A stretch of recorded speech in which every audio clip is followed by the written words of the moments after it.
higher tomorrow than what we'll have seen today, with highs of around 11 degrees. As we go into Monday afternoon and evening, we do cling on to those bright, clearer skies across the north and the east as we go through to Monday night. But further west, we see cloud and rain moving in from the Atlantic as that next low pressure system moves in. So a cloudier, milder night here.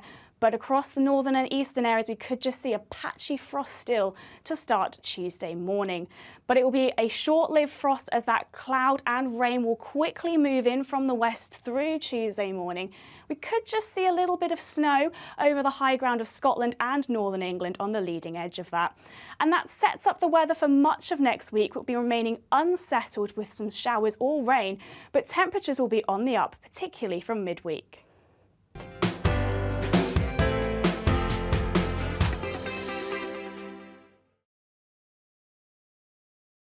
I joined GB News because I was sick and tired of not hearing my views being represented, not just mine, but so many people that I knew and spoke to. I just couldn't get my voice out there. I couldn't say anything, I couldn't do anything. Whatever the narrative was, I kind of had to follow it. GB News is there to provide a voice for those who have been ignored by the establishment media. We think different things, we've got a different style. GB News is here to be optimistic and positive about the future. It's real kind of dynamic and flowing, with the audience very much at the heart of it, like a big family.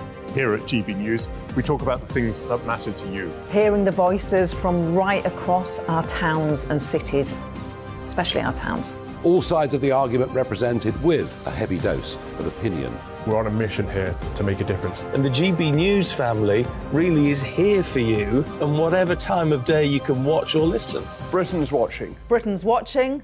We're proud to be GB News, The People's Channel. Britain's news channel. Hello, I'm Michelle Dewberry, and you can join me every weekday 6 till 7 on Jubes and Kerr. You're an inspiration to us all. Clip that bit up. Well, you are. That's my ringtone. My political ambitions those days are gone, I can tell you. She's only teasing. Go on. He's probably going to want to lay down now. I'll give him 2 minutes. Let's respectfully disagree. That's what we like. Absolutely. On Jubes and Kerr. Come and join us. GB News, The People's Channel. Michelle Dewberry, weekday evenings at 6 o'clock. Westminster is going around in ever-decreasing circles, followed by the media. Britain is broken. How on earth did we get into this mess? But more importantly, how do we get out of it? Join me at 7 p.m, Mondays to Thursdays on Farage, here on GB News. We will have open, rational debate. We've got to work out how Britain moves forward from this. Join us here on GB News, the People's Channel. Britain is watching.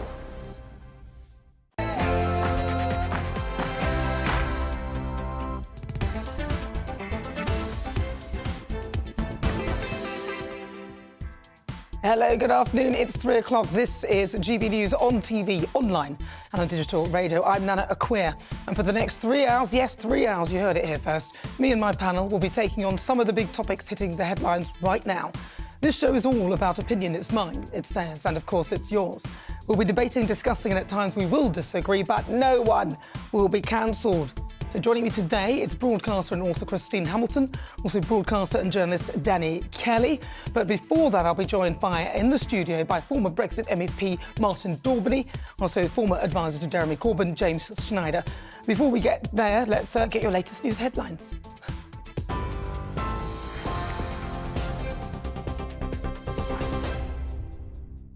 Good afternoon, it's just gone 3 o'clock. I'm Bethany Elsey with your top stories from the GB Newsroom. Offenders who commit antisocial behaviour will be forced to clean up their communities as part of the Prime Minister's new immediate justice scheme. Under the plan set to be announced tomorrow, local authorities will be given fresh powers to quickly and visibly punish criminals. Those who spray graffiti or commit other vandalism will have to fix the damage within 48 hours of being given the order. Other penalties include picking up litter, washing police cars or doing unpaid work in shops. Well, as part of the crackdown, the government has also announced a ban on the sale of laughing gas.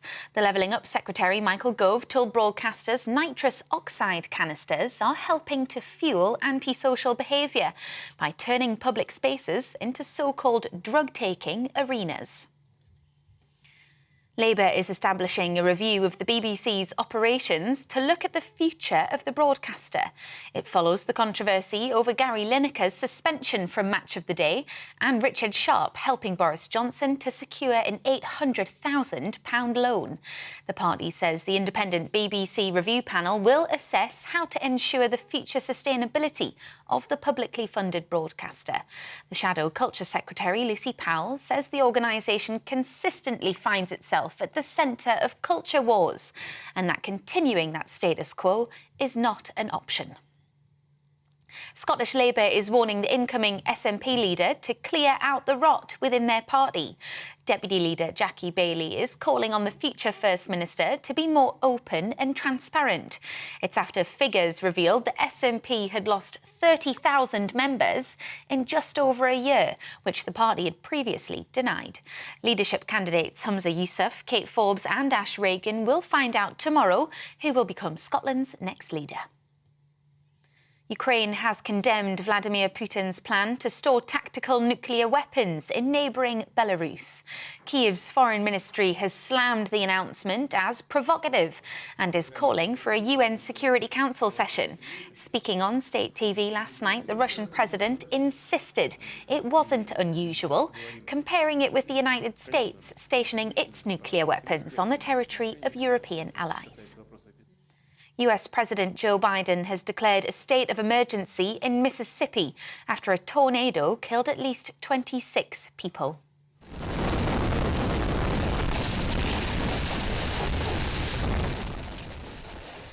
CCTV video shows the storm ripping through the roof of a school and throwing debris down corridors.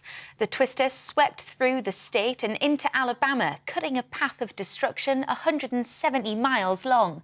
Around 11,000 residents there are still without power. Joe Biden has described the images as being shared as being heartbreaking and has offered federal support for the recovery. Residents say there was no safe place to hide. This is the worst I have ever. This is devastating. I have so many family members, friends, memories that has been destroyed. It's like a freight train that comes through. They thought it lasted 30 minutes. It was 20 seconds. One of the homeowners, said they finally woke up and they looked up and they thought they were dead. In the face of potential arrest, Donald Trump held a defiant rally in Texas yesterday to kick off his 2024 Republican nomination campaign. It was the former president's first public appearance since speculating last week that he could soon be arrested over hush money payments to adult film star Stormy Daniels. He lashed out against the investigation, claiming he's the most innocent man in US history. Prosecutorial misconduct is their new tool, and they are willing to use it at levels never seen before. The stakes of this election could not be more clear. Either we surrender to the demonic forces abolishing and demolishing and happily doing so, or we defeat them in a landslide on November 5th, 2024. Matt Hancock and Kwasi Kwarteng have been caught up in a sting operation, quoting thousands of pounds to consult for a non-existent company. The two former cabinet ministers were approached by a fake South Korean firm set up by a campaign group led by donkeys.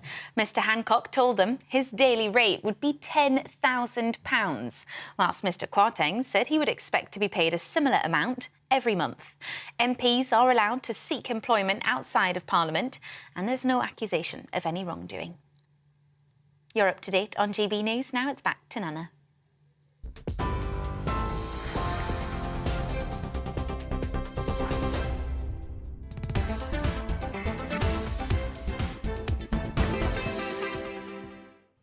Good afternoon. This is GB News. It's just coming up to 7 minutes after 3 o'clock. I'm Nana Akua. Right, let's get started. I'd like to introduce my panel today. I've got former Brexit Party MEP Martin Daubeny and also former advisor to Jeremy Corbyn, James Schneider.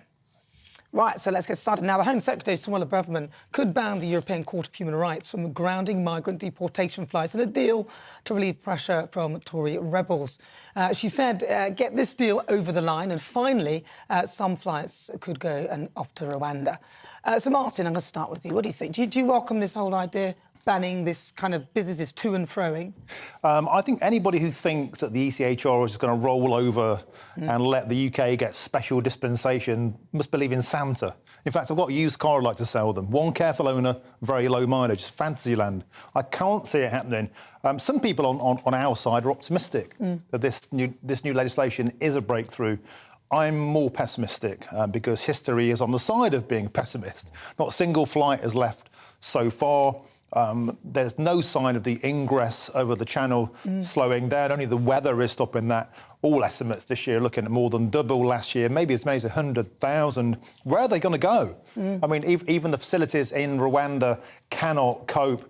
So I think it's more tough talk. But if they don't sort this out, I think electorally it's going to destroy them at the next general election. It really is do or die for the Conservative Party now. However, the entire immigration industry, because that's what it is, it's a multi-billion-pound industry.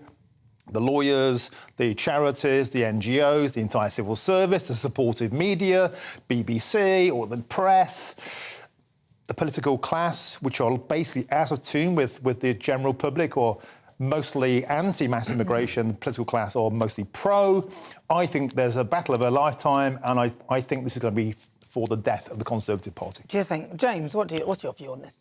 I mean, I agree with Martin that, I mean, you can't just... The agreement she's trying to reach isn't with the court, it isn't with lawyers, it's with some rebel Tory MPs. Now, the court doesn't have to listen to any deal that she makes with Tory rebel MPs about what they're doing on an amendment. So I think, you know, however this is turned up on the front page of the Sunday Telegraph as it was, it's sort of tough talk that doesn't mean anything. She can't ban the EHRC from doing anything in particular. She can say that we don't want them to make these rulings, which is effectively what she's saying here. So I think the chances of them changing their mind are probably quite slim. But I mean, the Rwanda plan anyway was not going to deal with the refugee issue. So, you know, it isn't going to happen. These flights aren't going to take off. However much she wants to will them into existence, that isn't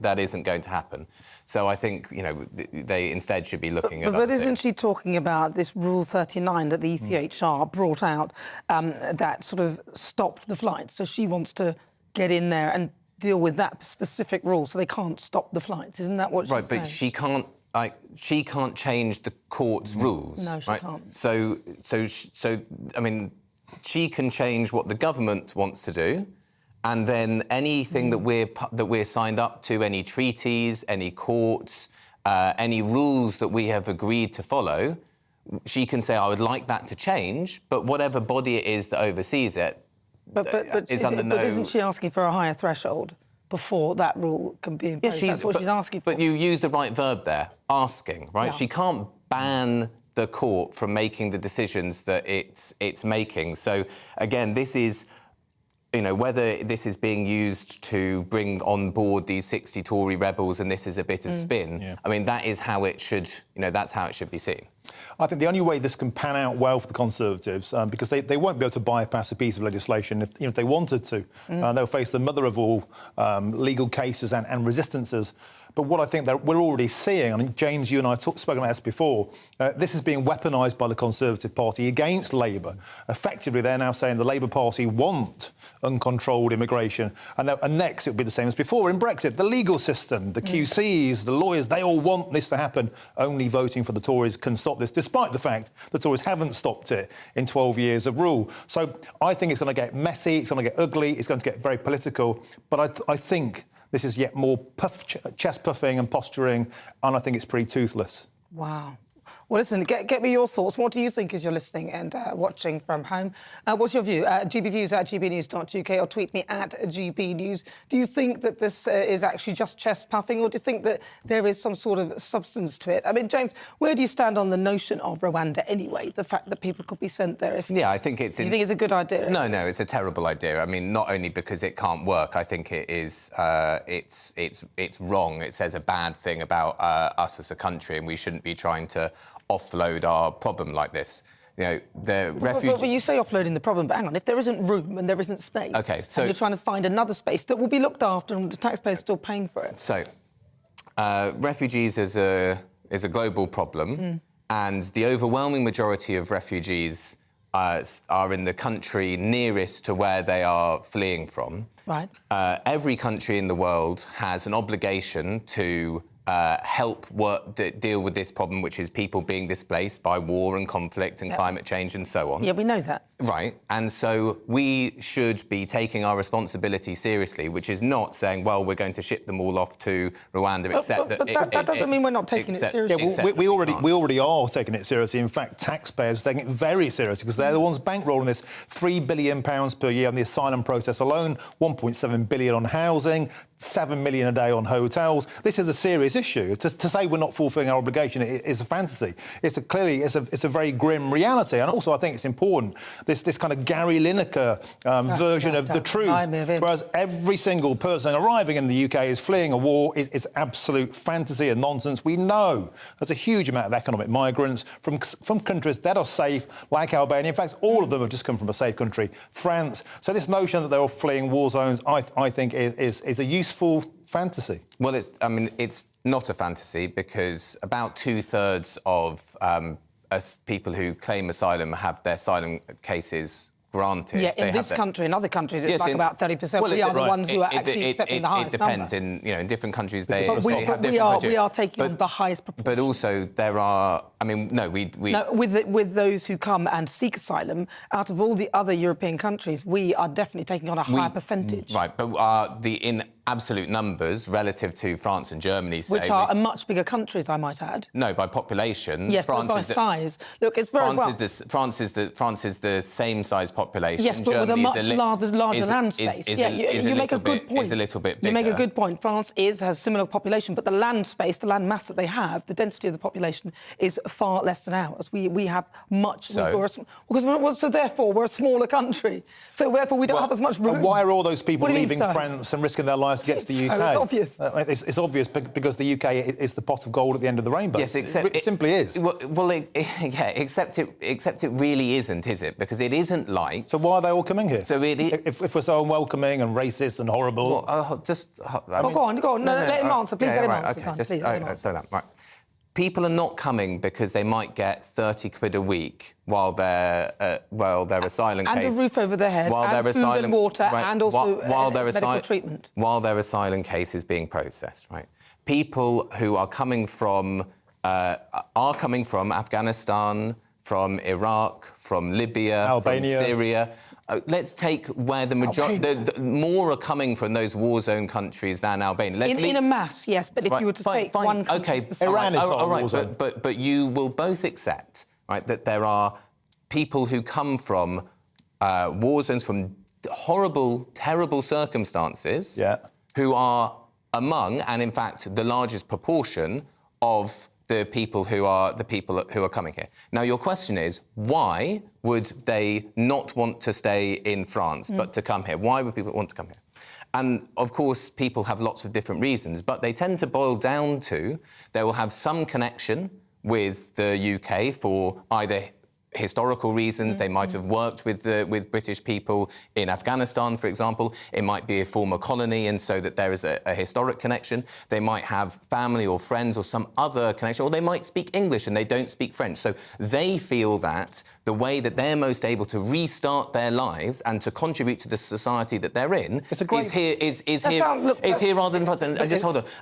People are not doing this willy-nilly. If you are... They're not. They're paying about £7,000. So if you are paying huge amounts of money and risking your life to get to what you think is a place of safety... Which would have been France, but you're risking your life again. Wait, OK, people keep on running until they feel safe. That might be a subjective thing. That may be a subjective thing, but that is the case. Let Martin respond. Wouldn't it be great if any of us in the world could just take a look at all the countries and go, yeah, that one speaks my language. Yeah, that one I can get a house. Yeah, I like that one. I've got historical connection. Oh, yeah, I've seen that one on the TV. It's almost like this arbitrary checklist where they're allowed to choose the UK and we're somehow then expected to go, yeah, OK, great, in you come, on you crack, here's a hotel, here's everything free. Now, the point of the matter is, nobody has ever said that we should not fulfil our dutiful obligation to help those in genuine peril. Let him finish. In genuine peril. But, James, you must accept, surely, that the system is being gamed by some. The system is clearly being gamed by Albanians who, by the way, get like a 0% asylum acceptance in countries like Sweden because they rightly accept it as a safe country. So, there's actually an Albanian Swedish MP who saved a drowning baby I saw the other day. There are some. Albania's a safe country. OK, we accept that, but that's... Sorry? Albania's a safe country. OK, right. So is France. OK, now... people who... they're not like looking through a menu of countries to come from. No, they might be. Hang on, look, have you seen the things on TikTok? And you say we're fulfilling our obligations. We are not. If you are Iranian, how on earth are you meant to come to this country? If you are Kurdish, how on earth are you meant to come to this country through a safe route? Well, at the moment, you initially just said the majority coming here are from Iran, and now you're saying they can't afford to get here. I mean, which version of the truth is it? I didn't say the majority coming from. I said... you say we fulfil our obligations and therefore we are providing safe routes for people fleeing what you would accept are genuine personal humanitarian reasons, persecution, war, we're running out of time. Listen, we're going to have to move on with this. Listen, I want to hear what you think at home. Come on, get your thoughts in. GBViews at gbnews.uk. I'd love to read all your messages. I've got a few of them I will read in just a moment. If you just join me, I'm Nana Akua. This is GB News on TV, online and on digital radio. On the way, we'll be talking about net zero. Are we ever going to reach the government's ambitious goals? We'll be back in a moment. Good morning, my name's Rachel Ayres and welcome to your latest weather update from the Met Office. It's a cold and frosty start out there for some, but there's plenty of sunshine and settled weather to come through today. And that's due to an area of high pressure that has centred itself over the UK, clearing away those low pressure systems we saw through the weekend and bringing us a nice settled start to the new working week. Now, looking at the detail for this morning, it's a bit of a frosty start with some icy stretches out there too, but plenty of sunshine as well. Away from the far south and west, where there might just be a little bit of mist and fog to start this morning, but that will readily lift and clear to leave some sunny spells as we head into this afternoon. In all of this plentiful sunshine, it will feel pretty pleasant through today, though temperatures themselves won't actually be much higher than what we saw to end the weekend. As we go into this evening with plenty of clear skies around, temperatures will drop quite readily into tonight. But as we look further west, we see the next low pressure system making its way in from the Atlantic. So for the western half of the UK, temperatures will actually rise as we go closer to Tuesday.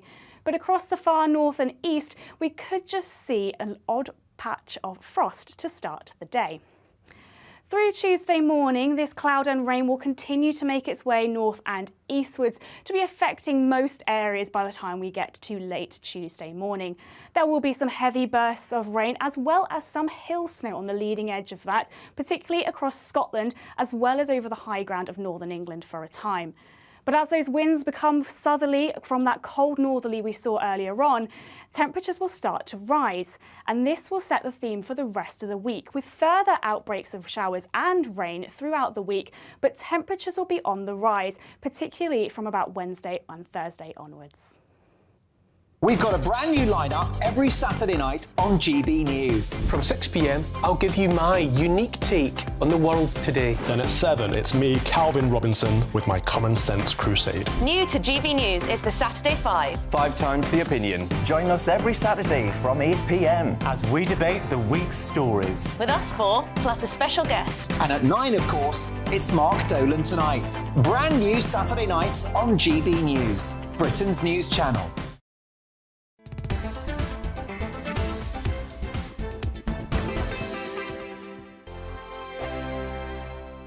It's all about family, being in people's living rooms, all the interaction and getting to know who our viewers and listeners are. When I was young, my dad used to say, Nana, stop arguing. I wanted an outlet that would enable me to give my opinion. People are going through a really hard time right now, and I know that you don't feel like you're being listened to by the establishment. I came to GB News because it's the People's Channel, and I want the audience to have their say on the events of the day. We're dynamic. We do something different. Democracy shows that the wisdom of the nation is in its people.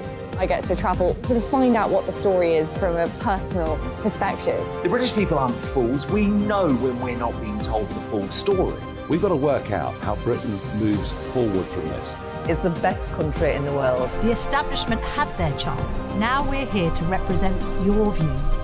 Britain's watching. Britain's watching. Britain's watching. We're proud to be GB News. The People's Channel. Britain's news channel. Hello, I'm Michelle Dewberry, and you can join me every weekday 6 till 7 on Jubes and Kerr. You're an inspiration to us all. Clip that bit up. Well, you are. That's my ringtone. My political ambitions those days are gone, I can tell you. She's only teasing. Go on. He's probably going to want to lay down now. I'll give him 2 minutes. Let's respectfully disagree. That's what we like on Absolutely. Jubes and Kerr. Come and join us. GB News, the People's Channel. Michelle Dewberry, weekday evenings at 6 o'clock. Start the day with GB News. We catch up on all the big stories you didn't hear the night before. And take a look at what the world's talking about this morning. That's right, Monday to Thursdays from 6 o'clock. It's Breakfast with Eamon and Isabel. Straight after breakfast, join us, Bev Turner and Andrew Pearce. We're going to take you through till noon. We'll be tackling the big topics of the day, including the things that the other channels just won't talk about. If it's happening here. Wake up to mornings on GB News, the People's Channel. Britain's news channel. I'm Simon Evans. Join me on GB News for Headliners at 11 p.m. What's the scoop? I'll be joined by 2 of the country's top comedians. That's right. As we take a look at tomorrow's newspapers tonight. We're going to get into trouble. If it's a big story, we'll be covering it. Spill some tea on him. There we go. But we'll also have some fun. I wouldn't stick up a bank. My father didn't love me. So anyway. Headliners every night from 11 on GB News, the People's Channel, Britain's news channel. We've got a brand new lineup every Saturday night on GB News. From 6 p.m, I'll give you my unique take on the world today. Then at 7, it's me, Calvin Robinson, with my Common Sense Crusade. New to GB News is the Saturday 5. 5 times the opinion. Join us every Saturday from 8 p.m. as we debate the week's stories. With us 4, plus a special guest. And at 9, of course, it's Mark Dolan Tonight. Brand new Saturday nights on GB News, Britain's news channel.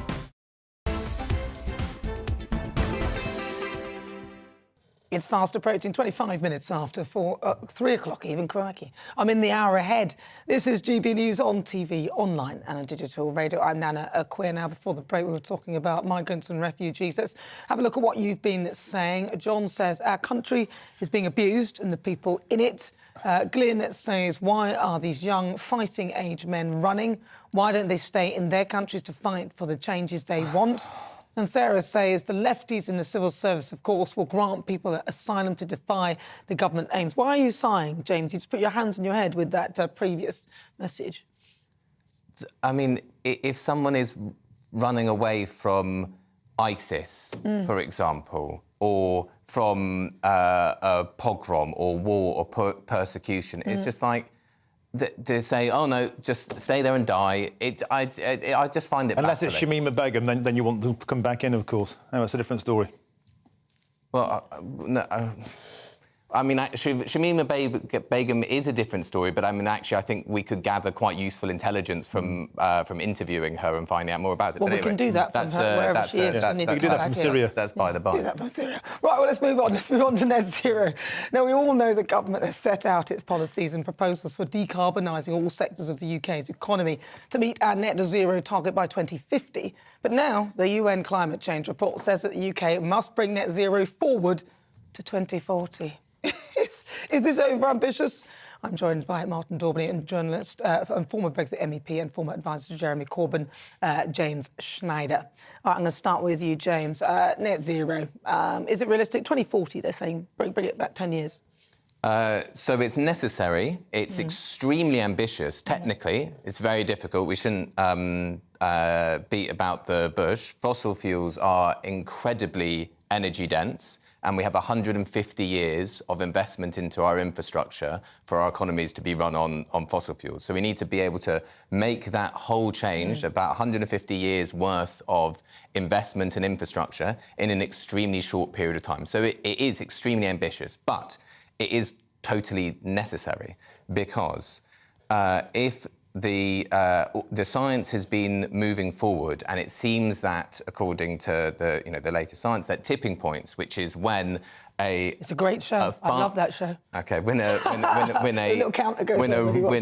a rapid and usually irreversible change happens, and those can begin to cascade, and then things start changing very quickly in the environment. It's not like things are a little bit hotter, like half a degree hotter. You'd think, well, that doesn't matter, but actually, it changes serious ecosystems like glaciers. They melt, things change.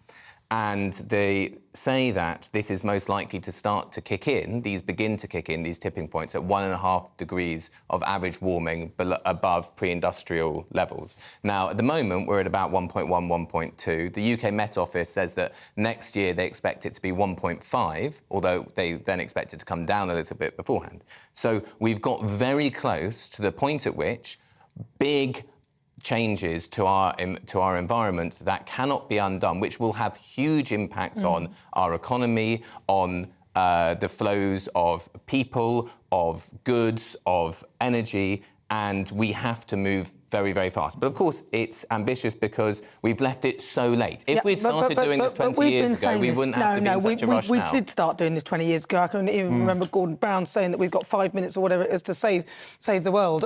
We've been doing it, and bear in mind, we've had COP27, so that's 27 times we've been talking about this. Talking about it, not really doing it. And flying there by private jet, so I'm a bit dubious about it. The trouble with net zero is the world's biggest polluters have net zero interest in following any of the rules. There's been more pollution come out of China in the last 10 years than out of Britain since the Industrial Revolution. And this is the point. We are punishing our population.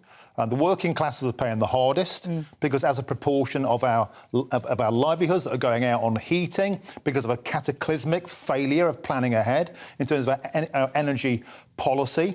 It's costing 1.4 trillion to reach these targets by 2050. Now, I brought it forward 10 years. Well, that's £1,700 per household every year. Bring that forward, it's about £2,000 every year. Now, what we actually need to be doing is to be energy dependent, energy sovereign. At the moment, we had a situation where we had to restart 4 coal-powered fire stations recently in the cold snap to keep the lights on. And that's without even thinking about where all these electric cars going to be plugged in. Yeah, exactly. I mean, the actual national grid, the capability isn't there to even handle this. Meanwhile, we're getting net poorer and we're getting net colder. We're importing coal from Australia, from the USA, from South Africa. We're importing liquid gas from America when the future is beneath our feet. We have our own shale resources. There's a mine in Whitehaven which has got planning permission, which will be stopped by lawyers and by activists and by the Labour Party and the Liberal Democrats and the Green Party, who would rather we depend on overseas tyrants for our energy or overseas imports rather than being self-sufficient. Meanwhile, we're all getting poorer, we're all getting colder, and China and India are just laughing at us. And also they're doing that just so they can say, well, we admit only 1% out of the full total, when in actual fact, we are taking from other countries that are contributing to Yes, that's completely true. So if we are going this way, and look, I don't know whether I believe in the science or not. I find it a little bit dubious because I know a lot of people are making a lot of money out of it. But if we are going to try and do this, I'm just feeling that it's not genuine. I don't think that the attempts that we're making to do it are genuine. Well, correct. OK, so that's why I do agree. I don't think a lot of the attempts we are making, I think quite a lot of it is greenwash, quite a lot of it can be counterproductive and so on. But just to come back on it, and I agree with Martin that we haven't taken energy security seriously, and that is an extremely important thing to do, and we should be looking at our energy supply chain. But the IMF, no great green lefty institution, says that the annual fossil fuel subsidy is $6 trillion. OK, so the cost of the green transition, the so-called green transition, pales in insignificance to. There are people making a lot of money. Let's take Shell. Shell, which has record profits and has now just reduced its green investments, and it says that under its projections, that net zero won't be reached until the 21st century. Because for all of the next COP meeting is being chaired by someone who is the head of an oil company. Of course. We are captured by the interests of the big fossil fuel companies. Even the government. And we need to get. What about Just Stop Oil? I mean, and we need to get out from under the thumb of them. Well, listen, final word to you, Martin. You've got about 30 seconds. Well, I just think, if the answer is just tax and tax and tax the fossil fuel companies like Shell and the multinationals, they simply just won't invest in Britain anymore. They'll just go elsewhere. And then what happens? And as far as their profits being record amounts, that's simply because the demand for gas, which we are still, like it or not, mostly dependent on, the prices have gone through the roof because we've had a cataclysmic failure to supply our own shale. The future's beneath our feet. Let's dig British. Well, listen, we've had some messages in on it. Jean says, James, until you guys accept that there are too many people in the world and do something about it, we're fighting a losing battle. What do you suggest? We can't get rid of people. Let's see what everyone else has been saying. We've got... John says carbon dioxide accounts for 0.04% of the world's atmosphere, nowhere near enough to cause drastic changes in the climate. Well, see, the point is, I think the science is still questionable, actually. We've known the science for about 170 years. Yeah, but we've got so many things wrong. They said the coral reefs were going, but they weren't going, were they? There's loads of things that we got wrong. And we've only been doing the actual calculations for 100 years where we've been checking the weather. I mean, coral reefs have been... No, they've gone up by a third, actually. They've gone up, yeah. They've gone up. The barrier reef is in great health. You're right. That's very good. Yeah, exactly. And we were told it was good, it was going to be gone. Ian says there's no crisis. The crisis is government's means of generating revenue. Yeah. That's gone from the high street to big warehouses, government in the form of local to central to international. And David says, I think as custodians of the planet, we should always try to look after it. But I certainly don't believe that there's a crisis. Well, I'm with you on that. I think that there's an issue with us polluting rivers and waters with things like plastic. But this is things we could do and manufacturers could deal with it, but they're not, are they? Right, well, you're with me. I'm Nana Akua. This is GB News on TV, online and on digital radio. After the break, we'll continue with our great British debate. And I'm asking, Will, what do you think with regards to Brexit? We'll be getting stuck into that. The government won support in Parliament for part of its new Brexit deal this week, the so-called Stormont break. Remember that? It was passed through by 515 votes to 29. So are we a step closer to Brexit?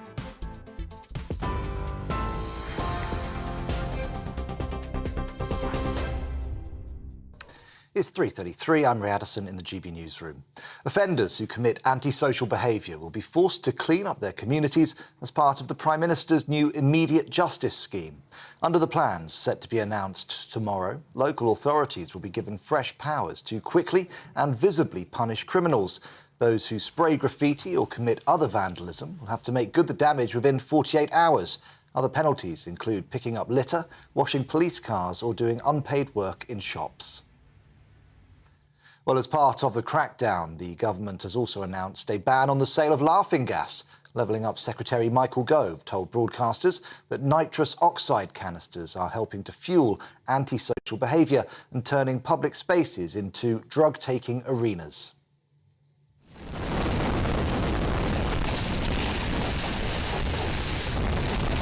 Well, US President Joe Biden has declared a state of emergency in Mississippi after a tornado killed at least 26 people. CCTV footage shows the storm ripping through the roof of a school, throwing debris down corridors. The twister swept through the state and on into Alabama, cutting a path of destruction 170 miles long. Around 11,000 residents there are still without power. President Biden has described the images as heartbreaking and offered federal support for the recovery. Ukraine has condemned Vladimir Putin's plan to store tactical nuclear weapons in neighbouring Belarus. Kyiv's foreign ministry has slammed the announcement as provocative and is calling for a session of the UN Security Council. Speaking on state TV last night, the Russian president insisted that it wasn't unusual, comparing it with the US stationing nuclear weapons on the territory of its European allies. We're on TV, online, DAB+ radio and on TuneIn. This is GB News. Back now to Nana in just a moment.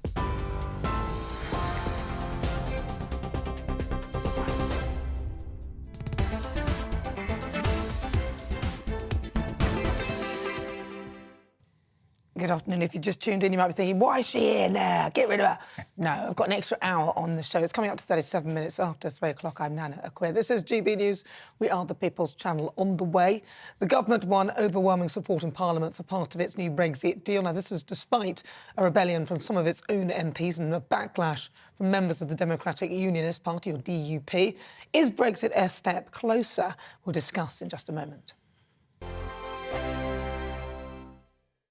I joined GB News because I was sick and tired of not hearing my views being represented, not just mine, but so many people that I knew and spoke to. I just couldn't get my voice out there. I couldn't say anything. I couldn't do anything. Whatever the narrative was, I kind of had to follow it. GB News is there to provide a voice for those who have been ignored by the establishment media. We think different things, we've got a different style. GB News is here to be optimistic and positive about the future. It's real kind of dynamic and flowing, with the audience very much at the heart of it, like a big family.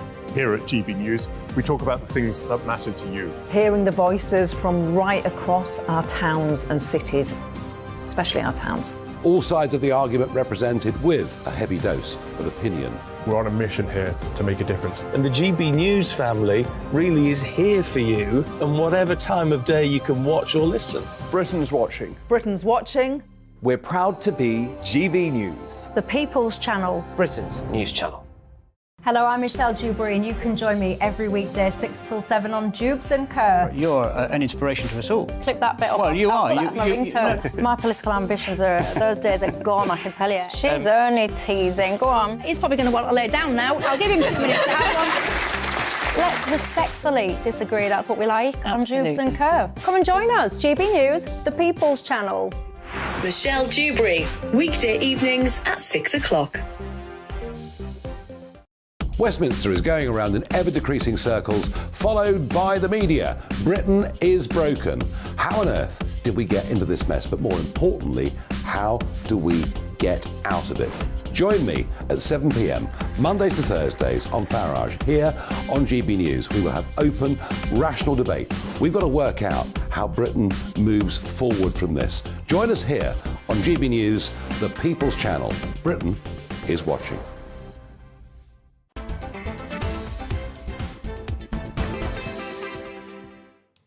Welcome back. If you just joined me, where have you been? This is GB News on TV, online and on digital radio. We are the People's Channel. I'm Nana Akua.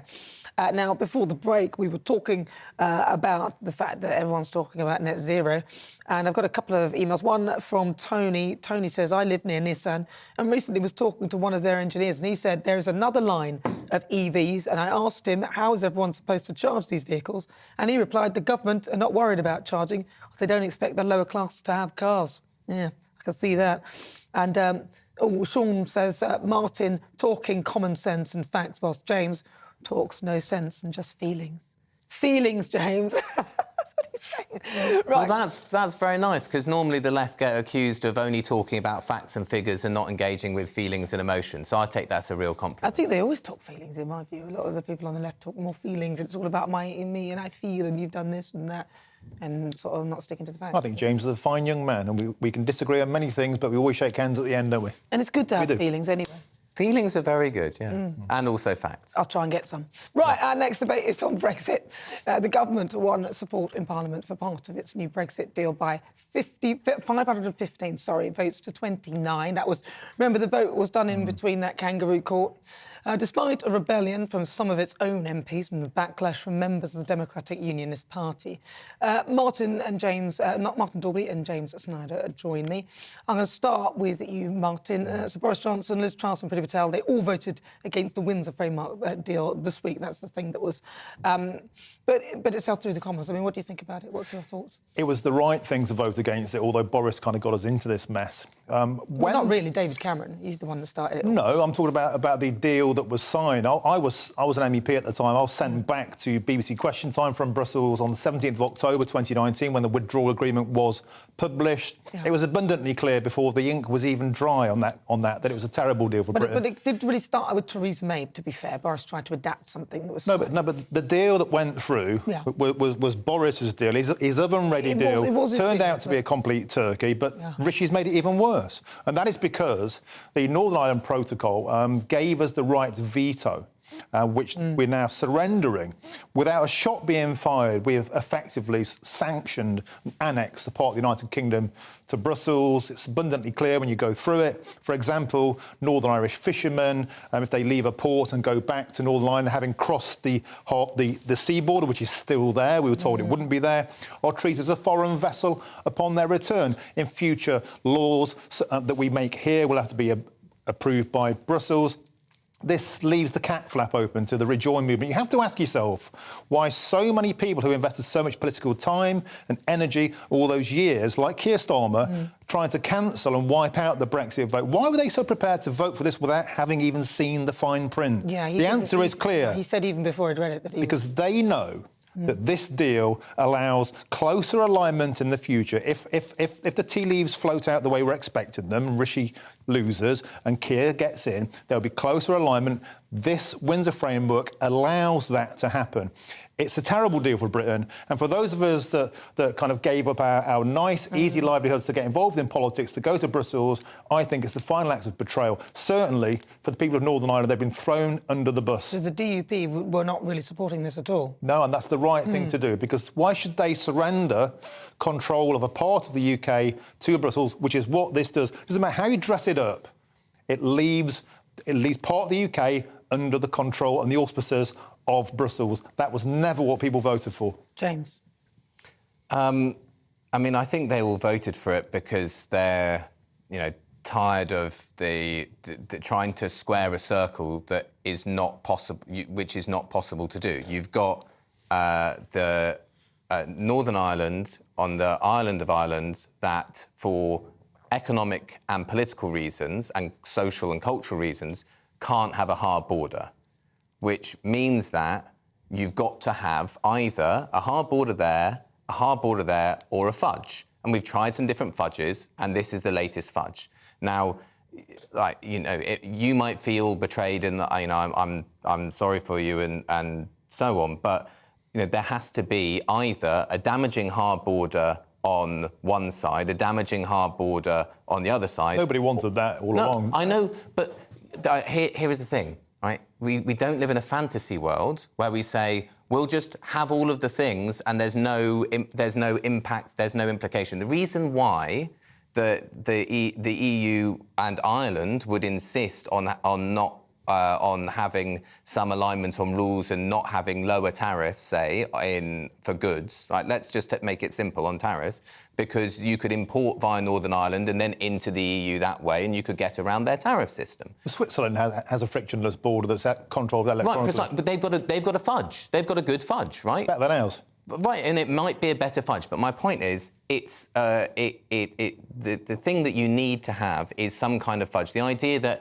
that is then some Trojan horse, it's just for Northern Ireland, it's not for the rest of the UK, that it's a Trojan horse in for rejoin. I really don't think that all of these Tory MPs that voted for it are desperate to rejoin the EU. I think really very few people are desperate to join the EU. Does that mean you?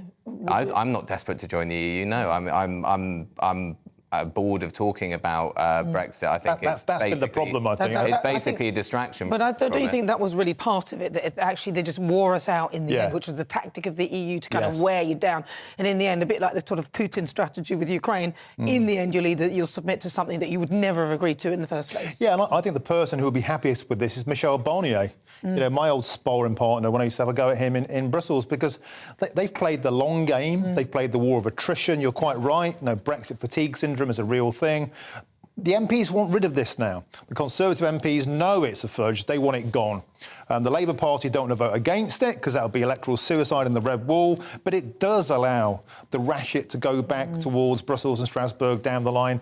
That's why Starmer likes it. That's why they were prepared to vote for it without even seeing it. I feel sorry for the DUP, really, I do, because I feel like they've been done over in a way, because they didn't really have a say. Because, of course, the Labour Party jumped straight on the back of it, and therefore there was really no chance that the DUP's votes would count. Right, let's have a look at what you've been saying. Mark from Cardiff says, I voted to leave and I don't think it was a mistake. I just want them to get on with it so that we can all go forward. I think that's kind of the thing. Jane in Plymouth says, if there was another referendum, I would vote to remain. Really? But did you vote to leave to begin with? We were told so many lies and the government don't have a clue. Well, we knew that bit. Kevin in London says the Tories are trying to look united because behind Sunak, but they'll regret it when the Windsor framework falls apart. Hats off to the rebels, and there weren't many of them. Yeah. But they did put their foot down, and hats off to them. Moving on, though, let's go to another story now. So look at King Charles III's state visit to France. Now it's being postponed after a request by President Emmanuel Macron. Downing Street says over concerns of their safety. Maria in Brighton says, I admire the French. If they're against something, they make their feelings known.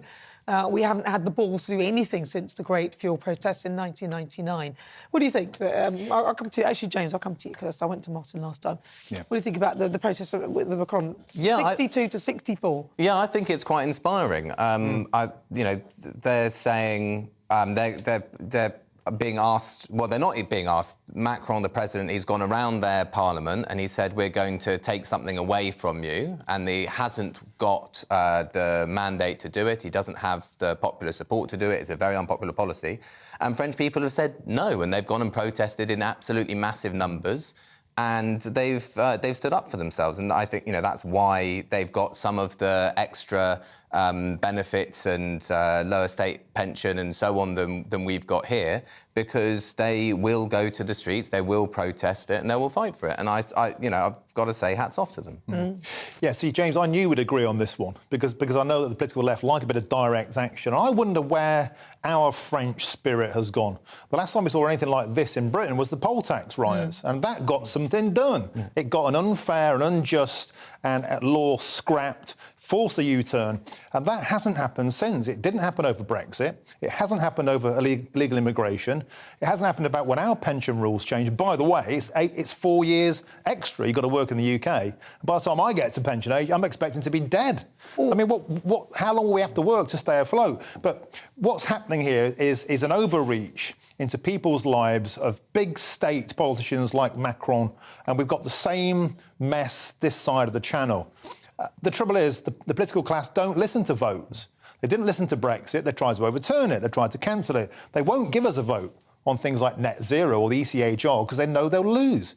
And so I think, actually, this French spirit, vive la révolution, I'd like to see more of that in Britain. And people go, oh, you're inciting riot. No, I'm not. It'd be like Trump. The political class don't listen. They're completely out of touch on things like Brexit, on things like net zero, on things like illegal immigration, on things like woke, on things like taxation, the highest tax since World War II. They don't listen. Votes don't seem to make a difference. Maybe the French have got the right idea. Well, obviously we've got the Police Crime Sentencing and Courts Act as well to deal with, and that's kind of bringing down any sort of powers of protest, which, people could argue that's a good thing. Well, it is harder to protest here. There was a report out from a civil society organisation that begins with C, but it's escaping me, the name Civicus, I think it was. Yes, that's right. Which was a global study, and the UK dropped out of the free category for protest because of recent laws that have been put in. Well, actually, laws that have been put in over the last 20, 30 years. And, I mean, actually, while almost all of the examples that Martin raises for reasons why we should have democracy, he and I would probably be on different sides of those arguments. But the central point that we do have a political class which is captured by interests which are not our own, and we should have widespread democratisation so that people can have their say, that needs to happen. It would be much better, of course, if we had decent systems so people didn't have to go and, risk getting, clobbered by, clobbered in a protest or disruption. But if that's the way it has to happen, then that's the way that it has to happen. Well, also our police forces, in particular the Metropolitan Police, they are not. I mean, as we've seen, there's a lot of bad apples in there. In fact, it's like a full barrel of them. And so these sort of things, we can't... I think we've also lost a bit of trust in our police force, because the French, I don't know what their trust is like with their forces, but in this country, I don't trust the police anymore after the way all the things that have been coming out. No, and the evidence also shows us that our own police force has been captured by a political mindset. For example, during lockdowns, they stood to one side. In fact, they took the knee to Black Lives Matter, and they put the boot into people who were challenging lockdowns or trying to protect precious statues. So the police are completely captivated by political movements such as LGBTQ stuff, the Pride stuff. No, they are politicised, and therefore they don't represent they don't police without fear or favour. It's the opposite. Not just the bad apples, but I think there's a feeling that the police don't stick up for the people. In France, it's got so bad. They're much more, I think, seen as authoritarian, totalitarian. In fact, one of the protests there was about a reservoir that's being built, which the locals fear is going to siphon water away to farmers, away from homes. And the local authority put in a mandate that they weren't allowed to protest. And so they reacted by protesting in even bigger numbers. So that's the same authoritarian streak clamping down on protests in France as we have here. Protesting is a democratic freedom and a right we should all live and die for. It's our right to tell them when they get things wrong. And if they don't listen, we're allowed to ramp up the volume. But yet, having said that, on the other side of it, you've got things like Extinction Rebellion and Just Stop Oil, where it appears the police don't really seem to do that much about it. Right. Well, you've even got the barristers saying that, oh, no, we're not going to represent... The police do really quite a lot, actually, about... lots of people from Just Stop Oil have been in prison over the last... long enough. Has been over... Well, eventually, yes. I mean, I don't think any of them should go to prison. Why not? Well, I think they are engaging in their democratic right to gluing yourself to the motorway? Yes, they're engaging their democratic right to protest, and I'm grateful for them and I support them in it. But and in exactly the same way as this reservoir, they've injunctions preventing protests at a whole number of sites around the UK, and this is being used much, much more. So we have there's a backsliding in basic rights to protest and which is a democratic right. And the thing is, you don't have to agree with them, right? Martin might support, you might support, I don't know, some protesters whose causes are not my causes, but they have a right to do that. People have a right to be annoying. They have a right to say that what is going on is not what they want, and that is part of living in a free society. And when this is being clamped down on, which is happening in the UK, it's happening in other countries, everybody, regardless of whether you agree or disagree with people on particular issues, should be standing up and defending that right, because we will be a much less free country when we can't protest. Can I just come to you, Martin, then? Because you said that it'd be great if we showed a bit more of this joie de vivre, like the French. But then what about Extinction Rebellion? I'll ask you that question. When you see them gluing themselves and stuff like that, surely that's what you're talking about. No, because there are clear and distinct rules against obstructing highways, stopping people getting to work. But these guys are doing that kind of thing as well. I mean, they're setting fire to things and finding... Well, they're setting fire to piles of uncollected garbage because all the bin men are on strike in Paris. And that's the real reason, by the way, that King Charles isn't allowed to go over there, because the streets are covered in burning piles of garbage that aren't being collected by the municipal authorities who are on strike. This is OK with regard to the fact that because the garbage has been collected, but in Extinction Rebellion, gluing themselves is not acceptable. I'm just trying to... Because it's difficult to draw the line, isn't it, as to where protests... You are right in as far as, it's OK to set fire to the town hall in Bordeaux over pensions, but don't block the M25. Who decides what is right? The law of the land, however, isn't being applied with equity. That's what I'm saying. So before Extinction Rebellion started getting arrested, they caused huge disruption, and they've been blocking ambulances, stopping people getting to work, causing huge damage to the economy, clearly, and the policing resources being applied elsewhere. But the police are much more heavy-handed about things like anti-lockdown protests. So we can already see that there's a two-tiered system, and that makes you ask whose side are the police on. The French have realised that the police aren't on their side. And the authorities aren't on their side. President Macron isn't on their side. I think it's a huge, huge embarrassment and a political defeat for him. The King of Britain can't go to France because there's anarchy on the streets. That's true. Well, listen. But anyway, he shouldn't be getting involved in politics. But actually, on this one, I do agree. I'd like to see him be have some sort of activity around different countries and keep some level of diplomacy. Let's have a quick look at what you've been saying. Maria in Birmingham says, I admire the French. If they are against something, they make their feelings known. We haven't had the balls to do anything since the great fuel protests in 1999. Simon in Portsmouth says, Macron has lost control. He clung to power in the last election and the country is crumbling. I'm so glad King Charles cancelled his visit. It's getting out of hand. Yes, Macron took his watch off as well. He had a very expensive watch and he took that off. I know why. Why did you do that? Why did you take that watch off? In case he got robbed. Is that right? Because he got robbed. You didn't want to show off that he had loads of money. Katrina in Dundee says Macron needs to hold firm. He shouldn't pander to thugs. We all have to live with these changes. Violence is not the answer. And Colin from Andover says, I agree with Martin. The political class have have lost control. We'll see more scenes like this as time goes by. Sylvia sent a message in Burslem. She says, France is a mess and the UK is a mess. We need help. Nana should take charge. Yay. Yes. Yeah, I'll do it.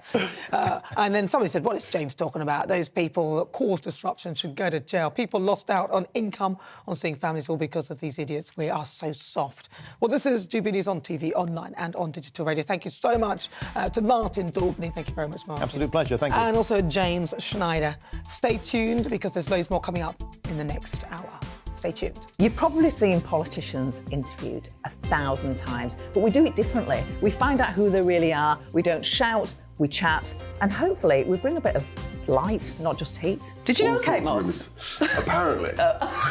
Do you have a pair of jeans or a pair of jeans? No, of course I don't. What would I do with them? My friends are like, oh my God, what's she doing now? Join me every Sunday at 6 for Gloria Meets, only on GB News, the People's Channel, Britain's news channel. First and foremost, I am a GB News fan, and I was before I was working here. Just love the fact that we're asking the questions that a lot of establishment media won't ask. With a bit of a twist, we not only want to inform you, but we want to keep you entertained. It's worth the drive because you get in and the team's all ready and waiting, they're itching to go, and it's a proper little family. GB News is the People's Channel. It's the audience that makes the programme sing. We're giving our viewers and our listeners a voice. I see the thousands of your letters, tweets, emails, you name it, coming in. Britain is broken. How on earth did we get into this mess? But more importantly, how do we get out of it? The establishment had their chance. Now we're here to represent you. It's time for something different. It's time for GB News. I'm very patriotic. I believe in Britain. Our best days lie ahead. Britain's watching. Britain's watching. Join us here on GB News. The People's Channel. Britain's news channel. Monday to Thursday, 9 p.m. till 11 p.m. Join me, Dan Wootton. I'll bring you the sharpest takes and hottest debates. Do you not believe in prison? I don't believe in prisons. I'm completely stunned. I guarantee you there'll be no spin, no bias, no censorship. I actually was personally quite offended by it. And no reason to go to bed. So I guess they've always been quite woke. That's Dan Wootton tonight on TV, radio and online. Monday to Thursday from 9 p.m. till 11 p.m. on GB News. The People's Channel. Britain's news channel. I'm Simon Evans. Join me on GB News for Headliners at 11 p.m. What's the scoop? I'll be joined by two of the country's top comedians. That's right. As we take a look at tomorrow's newspapers tonight. We're going to get into trouble. If it's a big story, we'll be covering it. Spill some tea on him. There we go. But we'll also have some fun. I wouldn't stick up a bank. My father didn't love me. So anyway. Headliners every night from 11 on GB News, the People's Channel, Britain's news channel.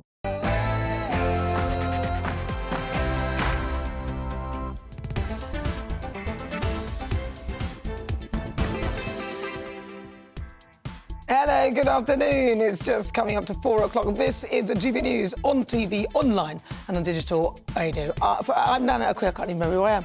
And for the next few hours, me and my panel will be taking on some of the big topics hitting the headlines right now. This show is all about opinion. It's mine, it's theirs, and of course it's yours. We'll be debating, discussing, and at times we will disagree, but no one will be cancelled. So joining me today, it's author and broadcaster Christine Hamilton, and also broadcaster and journalist, they are next to me, and broadcaster and journalist Danny Kelly. That's better. Before we get started, we all got dressed up together as well because we're all matching. Before we get started, let's get your latest news headlines.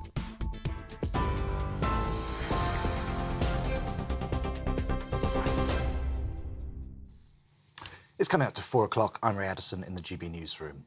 Offenders who commit antisocial behaviour will be forced to clean up their communities as part of the Prime Minister's new immediate justice scheme.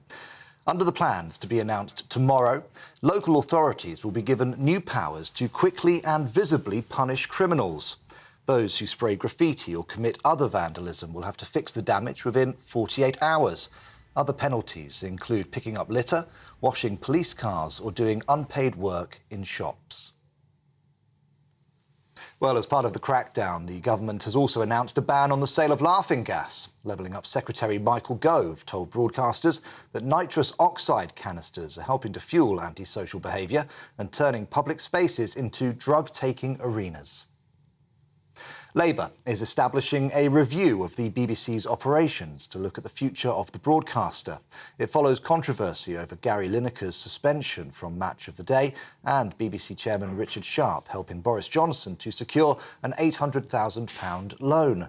Labour says the review will assess how to ensure the future sustainability of the publicly funded broadcaster. Shadow Culture Secretary Lucy Powell says the BBC consistently finds itself at the centre of culture wars. Scottish Labour is warning the incoming SNP leader to clear out the rot within their party. Deputy Leader Jackie Baillie is calling on the future First Minister to be more open and transparent. It's after figures revealed the SNP had lost 30,000 members in just over a year, which it had previously denied. Leadership candidates Humza Yousaf, Kate Forbes and Ash Reagan will find out tomorrow who will become Scotland's next leader. Ukraine has condemned Vladimir Putin's plan to store tactical nuclear weapons in neighbouring Belarus. Kyiv's foreign ministry has slammed the announcement as provocative and is calling for a UN Security Council session. Speaking on state TV last night, the Russian president insisted that it wasn't unusual and compared it with the US stationing nuclear weapons on the territory of its European allies. The US president has declared a state of emergency in Mississippi after a tornado killed at least 26 people.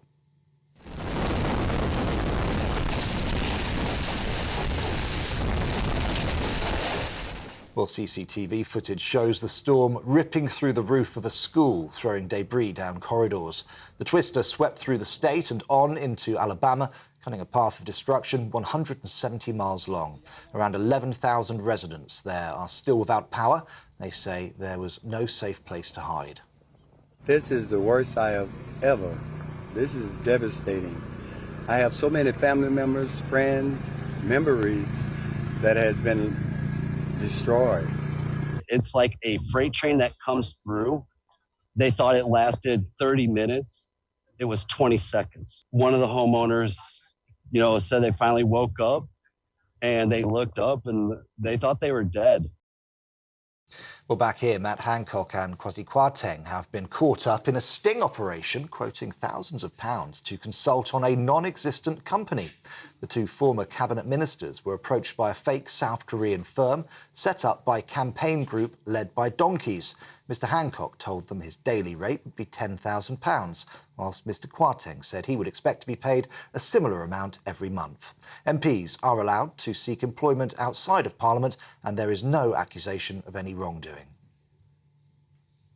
England faces Ukraine today in the European qualifiers, with manager Gareth Southgate warning his players there's no room for sentiment once they get onto the pitch.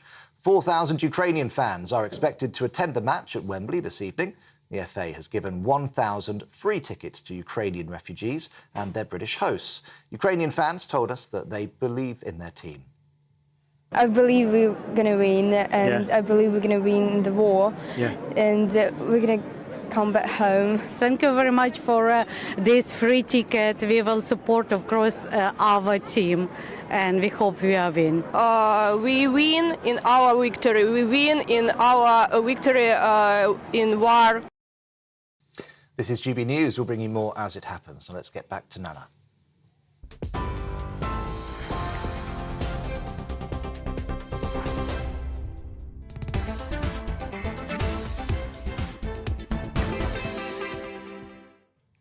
Hello, good afternoon. It's fast approaching 5 minutes after 4 o'clock. This is GB News on TV, online and on digital radio. I'm Nana Akua. Prince Andrew, the original spare. Prince Andrew, having seen the financial success of Prince Harry's memoir Spare, is apparently considering releasing a book of his own. Now, whilst the unleashing of Spare may have brought Prince Harry untold financial gains, it came at a cost, in my view, of his integrity. Although, to be fair to Andrew, many believe in his case that ship has sailed. Andrew, it's reported, would like to set the record straight on many things, including details of his involvement with Jeffrey Epstein, an association which hit the headlines for all the wrong reasons and resulted in Virginia Giuffre, who accused Epstein of trafficking her as a minor, accusing Andrew of sexual abuse. Now, the case was settled out of court, and Andrew has denied all allegations. But things haven't gone well for the Prince when he has in the past attempted to clear up his record. Cast your mind back to that disastrous interview with Emily Maitlis on the BBC's Newsnight. Epstein had been found dead in his cell 3 months before, and in the interview with Emily, Andrew tries to clear himself of wrongdoing linked to his association, which he says he regretted continuing, but that he did not regret the friendship itself as it led to connections which were actually very useful.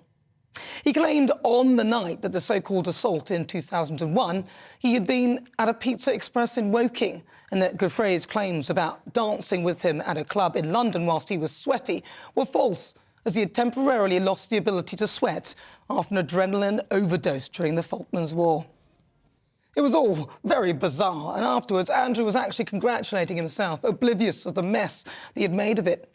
His problems escalated from there, compounding his predicament. He was pretty much ostracised from the royal family and his royal duties stripped. Why on earth would he consider doing that again?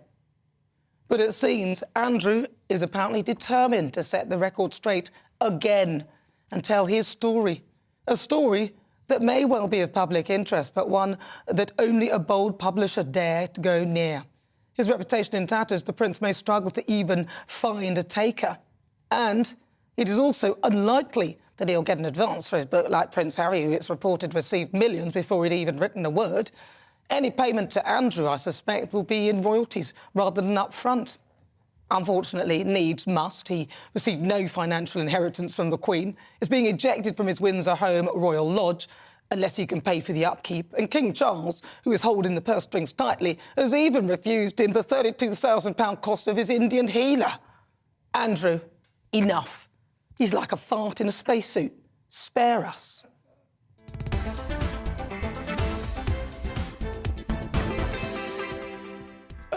Right, before we get stuck into the debate, here's what else is coming up today. For the Great British Debate this hour, I'm asking, should MPs be banned from having a second job? Former Chancellor Kwasi Kwarteng and former Health Secretary Matt Hancock have been caught in a sting operation after agreeing to work for £10,000 a day for a fake Korean firm. But this begs the question, I mean, they didn't actually do anything wrong, by the way, but it begs the question whether MPs should even be allowed a second job. At 4:50, it's Worldview. I'll be joined by political commentator Danny Armstrong and host of the Politics People podcast, Paul Duddridge, to discuss the top stories from around the globe. I got the Politics People podcast right, but top stories I messed up. I can't believe that. I was so impressed with myself. President Putin said that he will station tactical nuclear weapons in neighbouring Belarus to send a warning to NATO over its involvement in the Ukraine war. Then at 5 is this week's Outside. Now, my special celebrity guest, this is your clue, is fresh out of Alan Sugar's boardroom. And according to reports, she was also lined up to take part in Love Island. Can anyone guess who she might be? That's coming up in the next hour. As ever, tell me what you think on everything we're discussing. Email gbviews@gbnews.uk or tweet me at gbnews.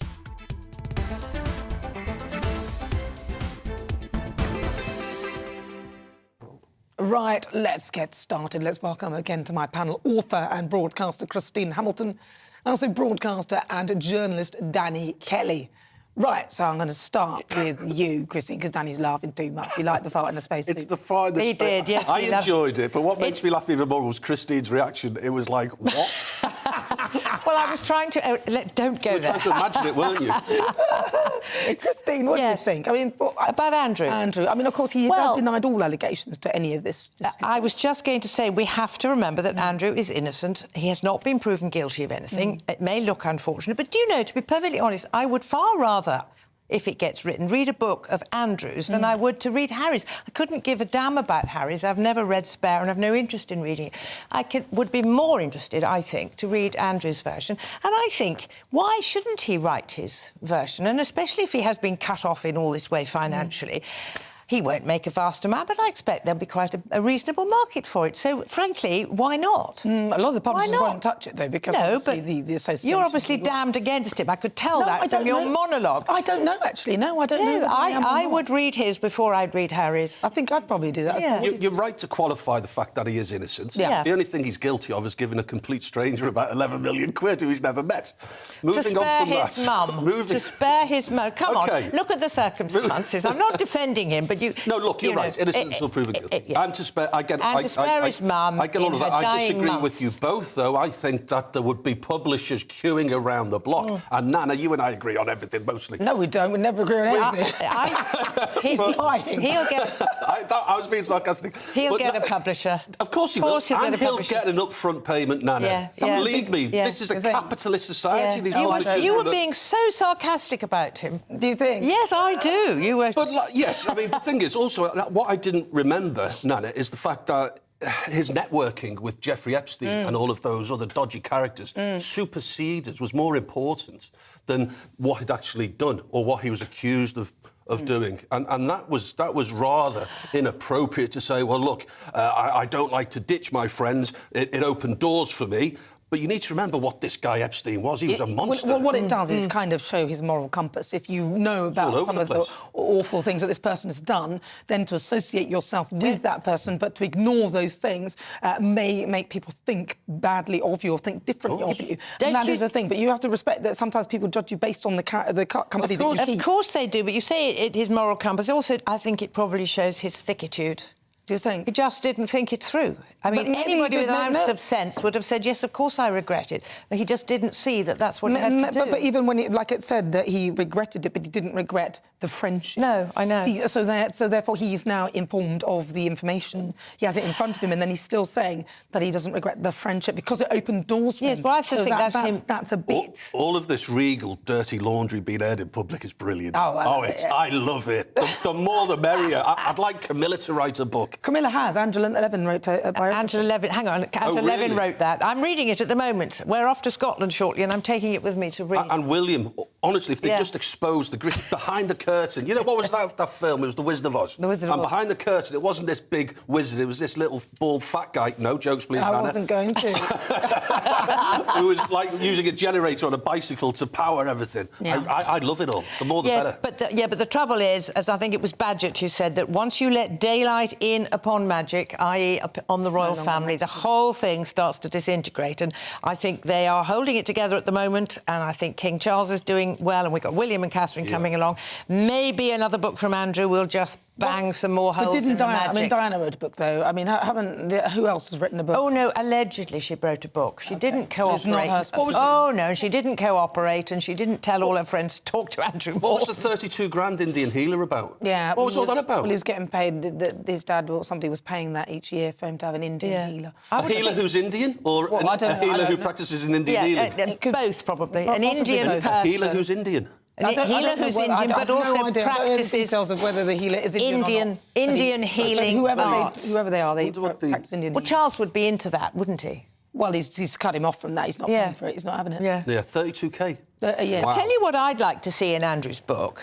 I would like to know, and it probably won't appear in the book, is who else was going in and out of Jeffrey Epstein's mansion at the same time? All the rich and powerful men that we actually haven't heard about, which I think is right. Epstein suddenly... Yeah, but you can't just suddenly disappeared. We didn't we? We don't think it was There's a law against that. It's called defamation. Yes, I know. You can't just say he and him. Well, he could say that on that day... X was... I'm not going to name anyone, don't worry. He could say on that day also X and Y were there. No, I know. Defamation lawsuits. Not a chance. I know. Not a chance. Unless he could prove it. But I suspect that his book will be a little bit toxic to some of the bigger publishers. I think that they'll stay away from them. I think there might be smaller ones that would think, oh, well, I'll do this, and they'll take a chance on him. Really? But I think that his name is so sullied with his association with Epstein that a lot of the big ones don't go near him. Publishers have printed biographies of mass murderers, like IRA terrorists. Yeah, but, when you're going into the realms of that sort of crime, which Andrew has, he's denied all allegations, but it's the association with Jeffrey Epstein, which we know was guilty of these crimes. And I think that if you are associated with that, that's the sort of thing that people... I think there'd be quite a market for his book. I really do. So what you're saying is that a publisher will print a book about an IRA terrorist, but not about a prince who's being found guilty of nothing? Well, no, but it's his association with Jeffrey Epstein, which he acknowledges and admits, and we know that Epstein was done for, abuse, especially of young minors. Trafficking. Minors in particular, and I think that's the real issue. Well, that was a massive error of judgment. Yes, it was.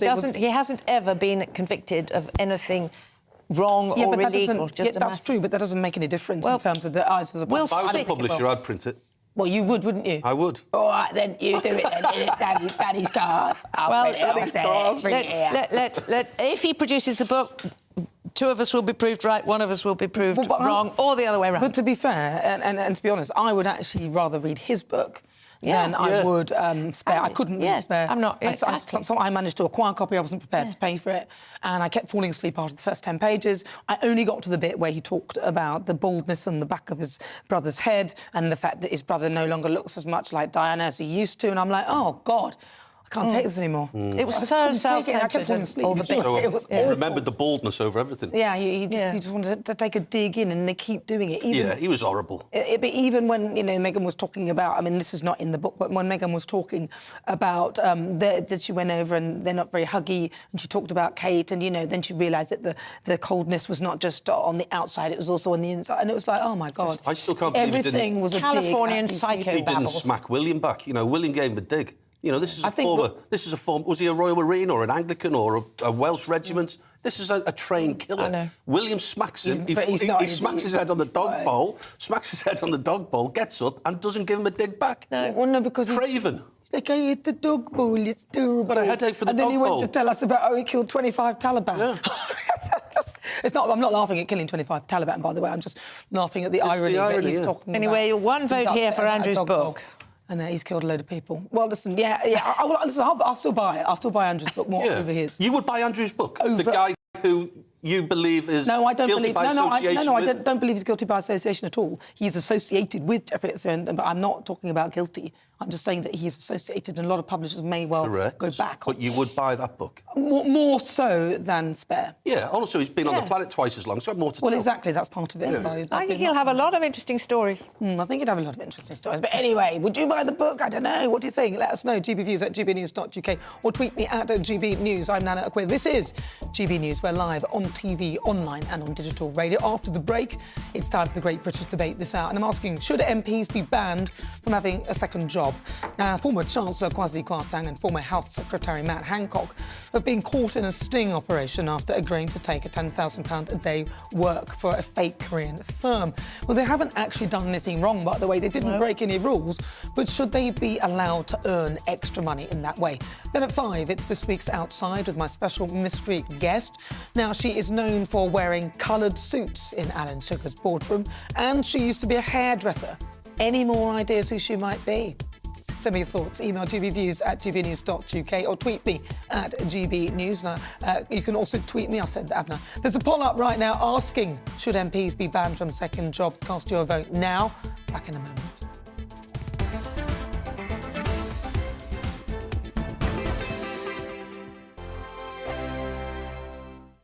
It's all about family, being in people's living rooms, all the interaction and getting to know who our viewers and listeners are. When I was young, my dad used to say, Nana, stop arguing. I wanted an outlet that would enable me to give my opinion. People are going through a really hard time right now, and I know that you don't feel like you're being listened to by the establishment. I came to GB News because it's the people's channel, and I want the audience to have their say on the events of the day. We're dynamic. We do something different. Democracy shows that the wisdom of the nation is in its people. I get to travel to find out what the story is from a personal perspective. The British people aren't fools. We know when we're not being told the full story. We've got to work out how Britain moves forward from this. It's the best country in the world. The establishment had their chance. Now we're here to represent your views. Britain's watching. Britain's watching. Britain's watching. We're proud to be GB News. The People's Channel. Britain's news channel. Hello, I'm Michelle Dewberry, and you can join me every weekday 6 till 7 on Jubes and Kerr. You're an inspiration to us all. Clip that bit up. Well, you are. That's my ringtone. My political ambitions those days are gone, I can tell you. She's only teasing. Go on. He's probably going to want to lay down now. I'll give him 2 minutes to have one. Let's respectfully disagree. That's what we like on Jubes and Kerr. Come and join us. GB News, the People's Channel. Michelle Dewberry, weekday evenings at 6 o'clock. Start the day with GB News. We catch up on all the big stories you didn't hear the night before. And take a look at what the world's talking about this morning. That's right, Monday to Thursdays from 6 o'clock. It's Breakfast with Eamon and Isabel. Straight after breakfast, join us, Bev Turner and Andrew Pearce. We're going to take you through till noon. We'll be tackling the big topics of the day, including the things that the other channels just won't talk about. If it's happening here. Wake up to mornings on GB News, the People's Channel. Britain's news channel.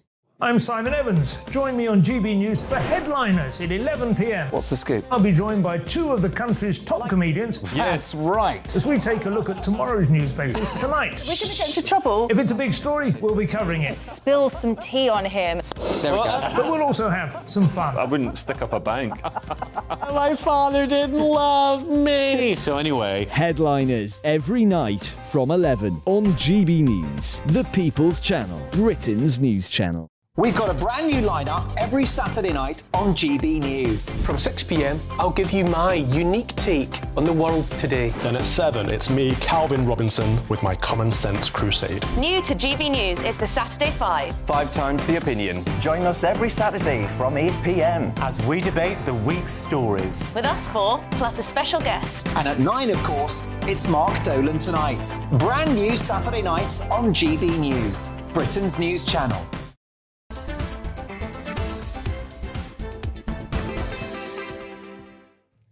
Good afternoon. It's coming up to 22 minutes after 4 o'clock. This is GB News. I'm Nana Akua. Don't forget you can download the GB News app for free and check out all the programmes on the channel. Before the break, we were discussing Prince Andrew. Let's have a look at what you've been saying on Harry. Ian says, Harry is not a spare because a spare would be of use. He is not. Very good.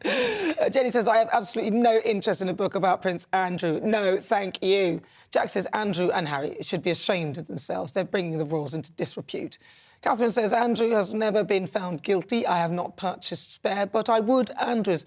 Yeah, I sort of feel that way. He hasn't been found guilty, so, I still, jury's out, you know. And finally, Fiona says, Andrew has every right to put his story forward, just like Harry has done again and again and again. I sense a level of sarcasm because she's repeated again and again and again. Thank you very much for that. Keep them coming. Now it's time, though, for our great British debate this hour. And I'm asking, should MPs be banned from having second jobs? Former Chancellor Kwasi Kwarteng and former Health Secretary Matt Hancock have been caught in a sting operation after agreeing to work for £1,000 a day for a fake Korean firm. Now, that's not to mention other senior politicians, including Sir Graham Brady, who also attended another meeting with the fake firm, saying he would accept a rate of about £6,000 a day.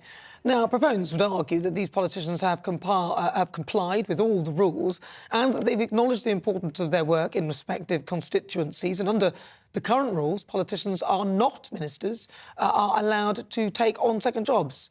So what do you think? I mean, last year, around 260 MPs earned money from extra work outside Parliament. A lot of critics, including some Labour MPs, have dubbed the move shameful, particularly during a cost of living crisis. But what do you think? So for the great British debate this hour, I'm asking, should MPs be banned from having a second job? I'm joined now by former leader of UKIP, Neil Hamilton, former Labour MP Stephen Pound, and former and political commentator Lettis Bromovsky. Right, I'm going to start with you, Neil, as you're in the studio with me. Neil, what do you think then? Should they be allowed to have second jobs? Well, can I say, first of all, I'm still the leader of UKIP, not the former leader. Did it say that? Well, I think it's no bad thing for MPs to have a foot in the real world for one day a week or so. But it all depends on what it is that they're doing. The sort of arrangement which we've read about in the papers today doesn't seem to me like anything to do with the real world at all, not least because the company that they were so happy to take money from doesn't exist. But if you've got a family business, for example, you get elected as an MP, I see nothing wrong with you continuing to keep your hand in with that. Many MPs have done that, including Michael Heseltine, for example. In the past, he built up Haymarket Press, massive company now. He was the chairman of it when he was a backbencher. Also, there are MPs who are professionals. Paul Beresford, a London MP, was a dentist, and he still carried on his practice on a Friday, I think. And when I was in the Welsh Parliament, we had a Plaid Cymru member who was a GP, and he carried on being a GP on Fridays. I think that sort of thing is very good, because MPs do need to experience the real world. Just a Parliament full of career politicians doesn't seem to me to be the way forward at all. I mean, people are always complaining that MPs have no idea what's going on in the real world outside the Westminster bubble. But they have got constituents. They've got a lot of constituents, and some would say that actually that's drawing attention away from the job they should be doing. Stephen? I'm sorry, I utterly and totally disagree, Neil. I apologise for this. That's absolute nonsense on stilts. Look, if you really want to stay in touch with the real world, by all means, volunteer, go and work down in your food bank, do whatever you want, but don't take money for it. As far as I'm concerned, it's absolutely simple. If you're spending 4, 5, 6, 7 hours a week, filling your boots on a consultancy somewhere, you are not serving your constituents.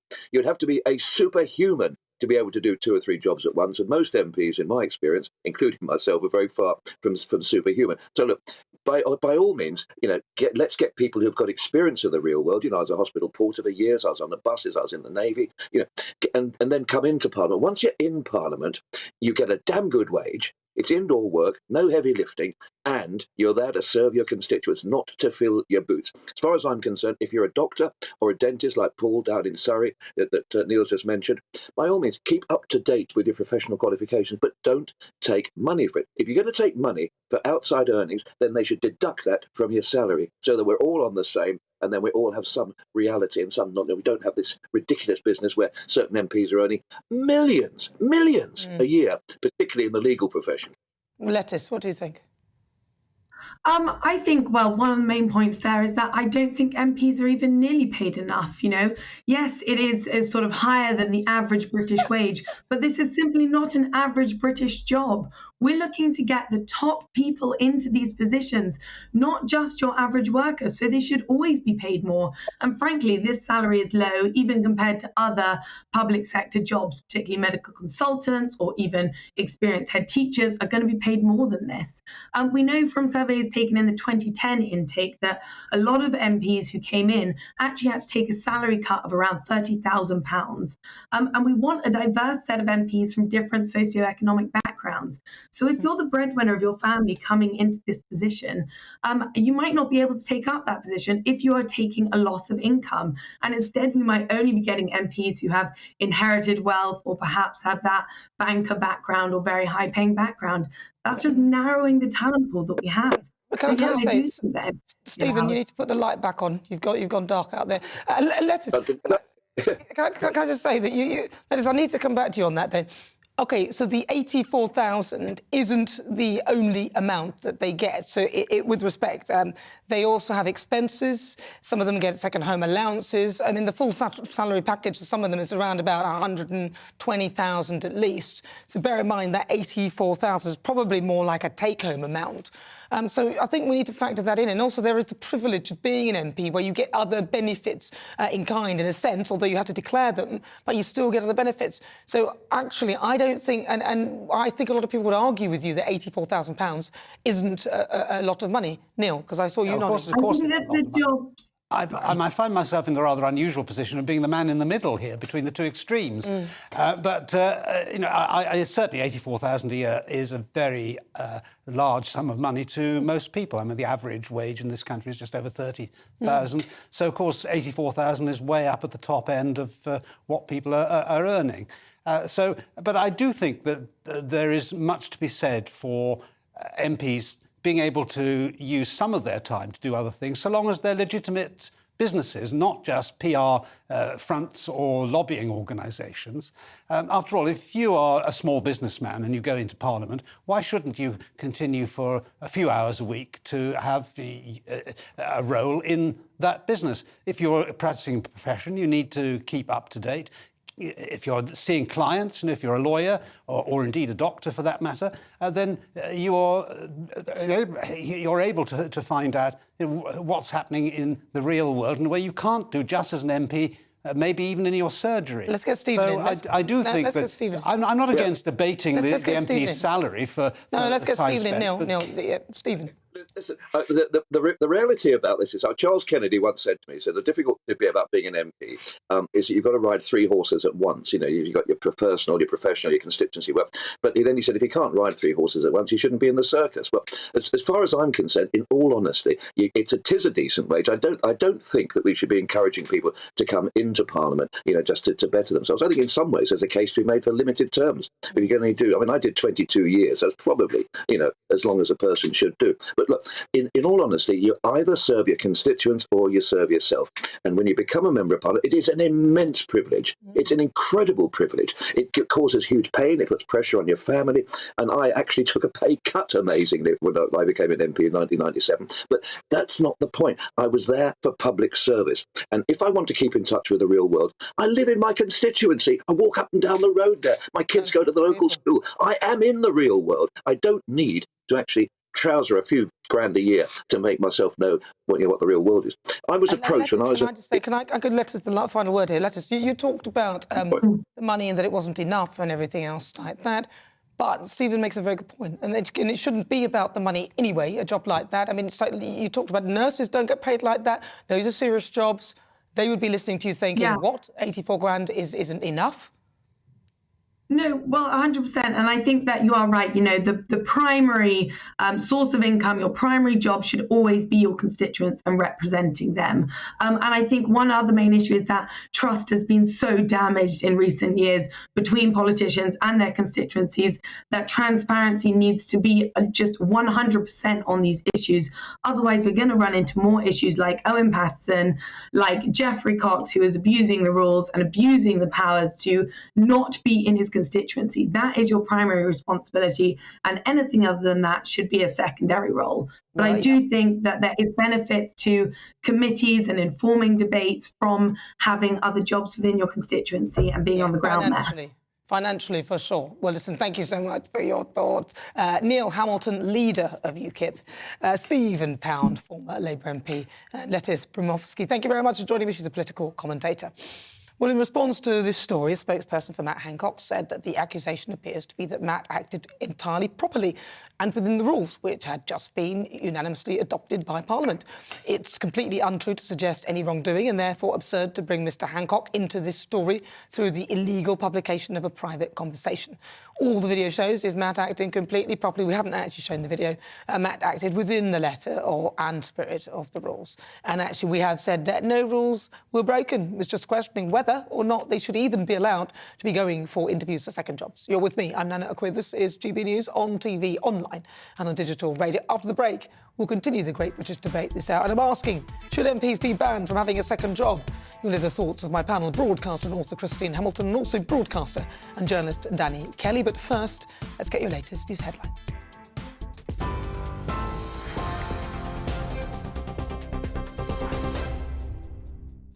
32 minutes past 4, I'm Ray Addison with the latest news.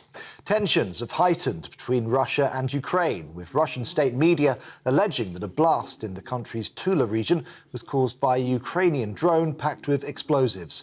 2 people were reportedly injured when they were struck by shrapnel. However, Ukraine has not claimed responsibility for the alleged attack. It follows pleas from the European Union for Russia to halt the stationing of nuclear weapons in Belarus. Kyiv's foreign ministry has called the decision provocative and is calling for a session of the UN Security Council.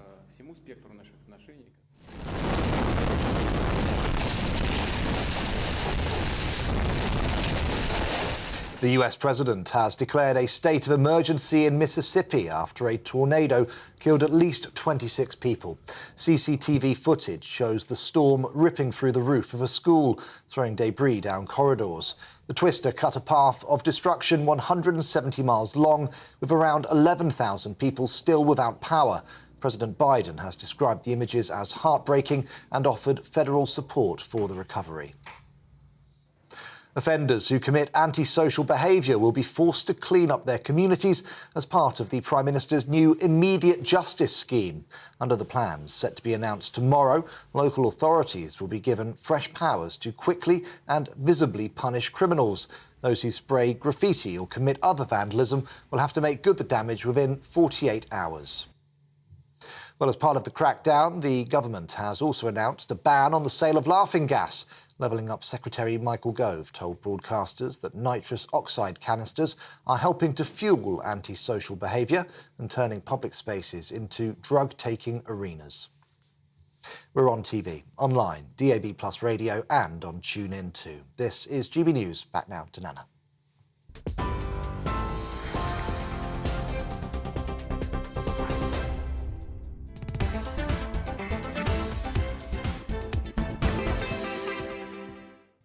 Thank you, Ray. This is GB News. We are the People's Channel. I'm Nana Akua. You can stream the show live on YouTube. Now, GB News has got loads more to come, including at 5 this week's Outside. My mystery guest has a hair salon. She is the owner, and before she made it to the final 5 in this year's Apprentice, she was famed for wearing bright-coloured suits and having a teary encounter with tough-talking judge Karen Brady during the interview. So go on, has anybody guessed it? Back after this.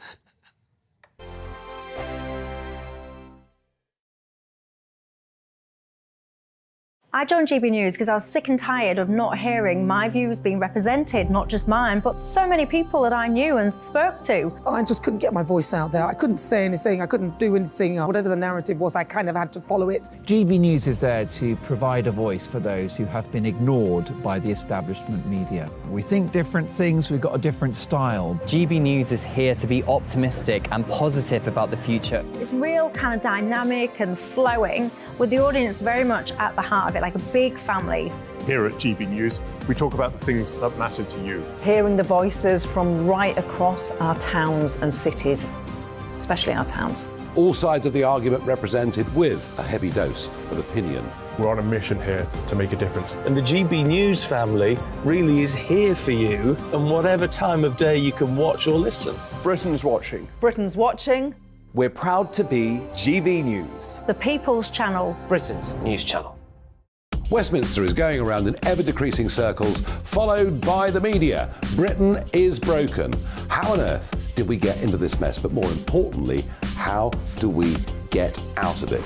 Join me at 7 p.m, Mondays to Thursdays on Farage, here on GB News. We will have open, rational debate. We've got to work out how Britain moves forward from this. Join us here on GB News, the People's Channel. Britain is watching. You've probably seen politicians interviewed 1,000 times, but we do it differently. We find out who they really are, we don't shout, we chat, and hopefully we bring a bit of light, not just heat. Did you know Kate Moss? Apparently. Do you have a pair of jeans or a pair of jeans? No, of course I don't. What would I do with them? My friends are like, oh my God, what's she doing now? Join me every Sunday at 6 for Gloria Meets, only on GB News, the People's Channel, Britain's news channel. I'm Jacob Rees-Mogg, the Member of Parliament for North East Somerset and a former government minister. For years, I've walked the corridors of power in both Westminster and the City of London. I campaigned in the largest democratic vote in our island story. I know this country has so much to be proud of. We need to have the arguments, the discussions on how we make it better. The wisdom of the nation is in its people. Vox Populi, Vox Dei. That's why I'm joining the People's Channel. Join me Monday to Thursday at 8 p.m. on GB News, Britain's news channel.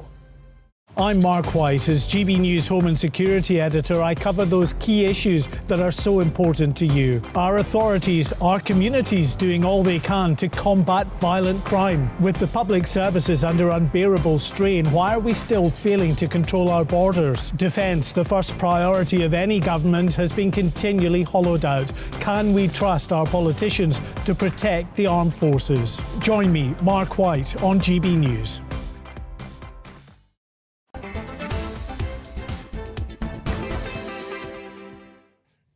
Welcome back. This is GB News on TV, online and on digital radio. I'm Nana Akua, and it's time now for our Great British Debate this hour. And I'm asking, should MPs be banned from having a second job?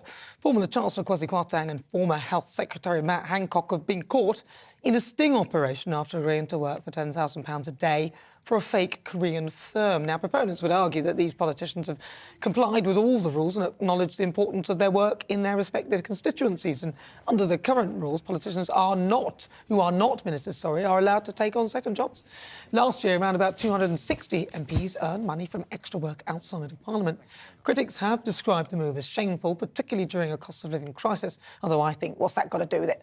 So for the Great British Debate this hour, I'm asking, should MPs be banned from having a second job? Well, let's see what my panel make of that. I'm joined by broadcaster and author Christine Hamilton, also broadcaster and journalist Danny Kelly. I'm going to start with you, Danny, because I started with Christine last time, even though Christine probably knows more about it than you. About second jobs. It's only an opinion. No, MP. Only an opinion. Of course. What was that lady's name on the panel earlier? Lettuce. Cabbage.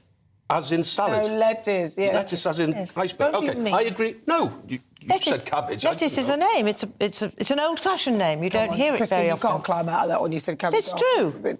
Okay, anyway, moving on from your disparaging... Lettuce is an old-fashioned name. Your disparaging comment about that young lady. I agree with... It wasn't with... disparaging. It was a minor joke. I'm pulling your leg. Not funny, I agree. I thought it was actually very funny. I just didn't laugh. I agree Come on, get on with it, I think MPs should be paid a load more dough. I think I wouldn't do their job for 80 large a year, 84 grand a year. No way. All of the hostility on social media, all of these meetings in London where you've got to drive down, maybe you've got homes that you get your expenses paid and second home allowances. I get all of that. You're away from your family, you know, if you're a Liverpool MP or whatever. I don't think that they're paid enough. I think they can do second jobs. If it doesn't affect what they do in their constituency, why not? If it's starting to, like, affect them and they're doing night shifts, doing something, they come into work and their eyes are drooping because they can't sleep. Yes, then you need to say, look, that second job is affecting this. Yeah, but it will affect some people in that way and others not. Of course so I think you need to just have a line through it and just decide that the answer's no. Well, if the answer was no, you need to pay him about 200 grand a year. That's rubbish. I think £86,000, £84,000 is a lot, especially with all the add-ons. Christine?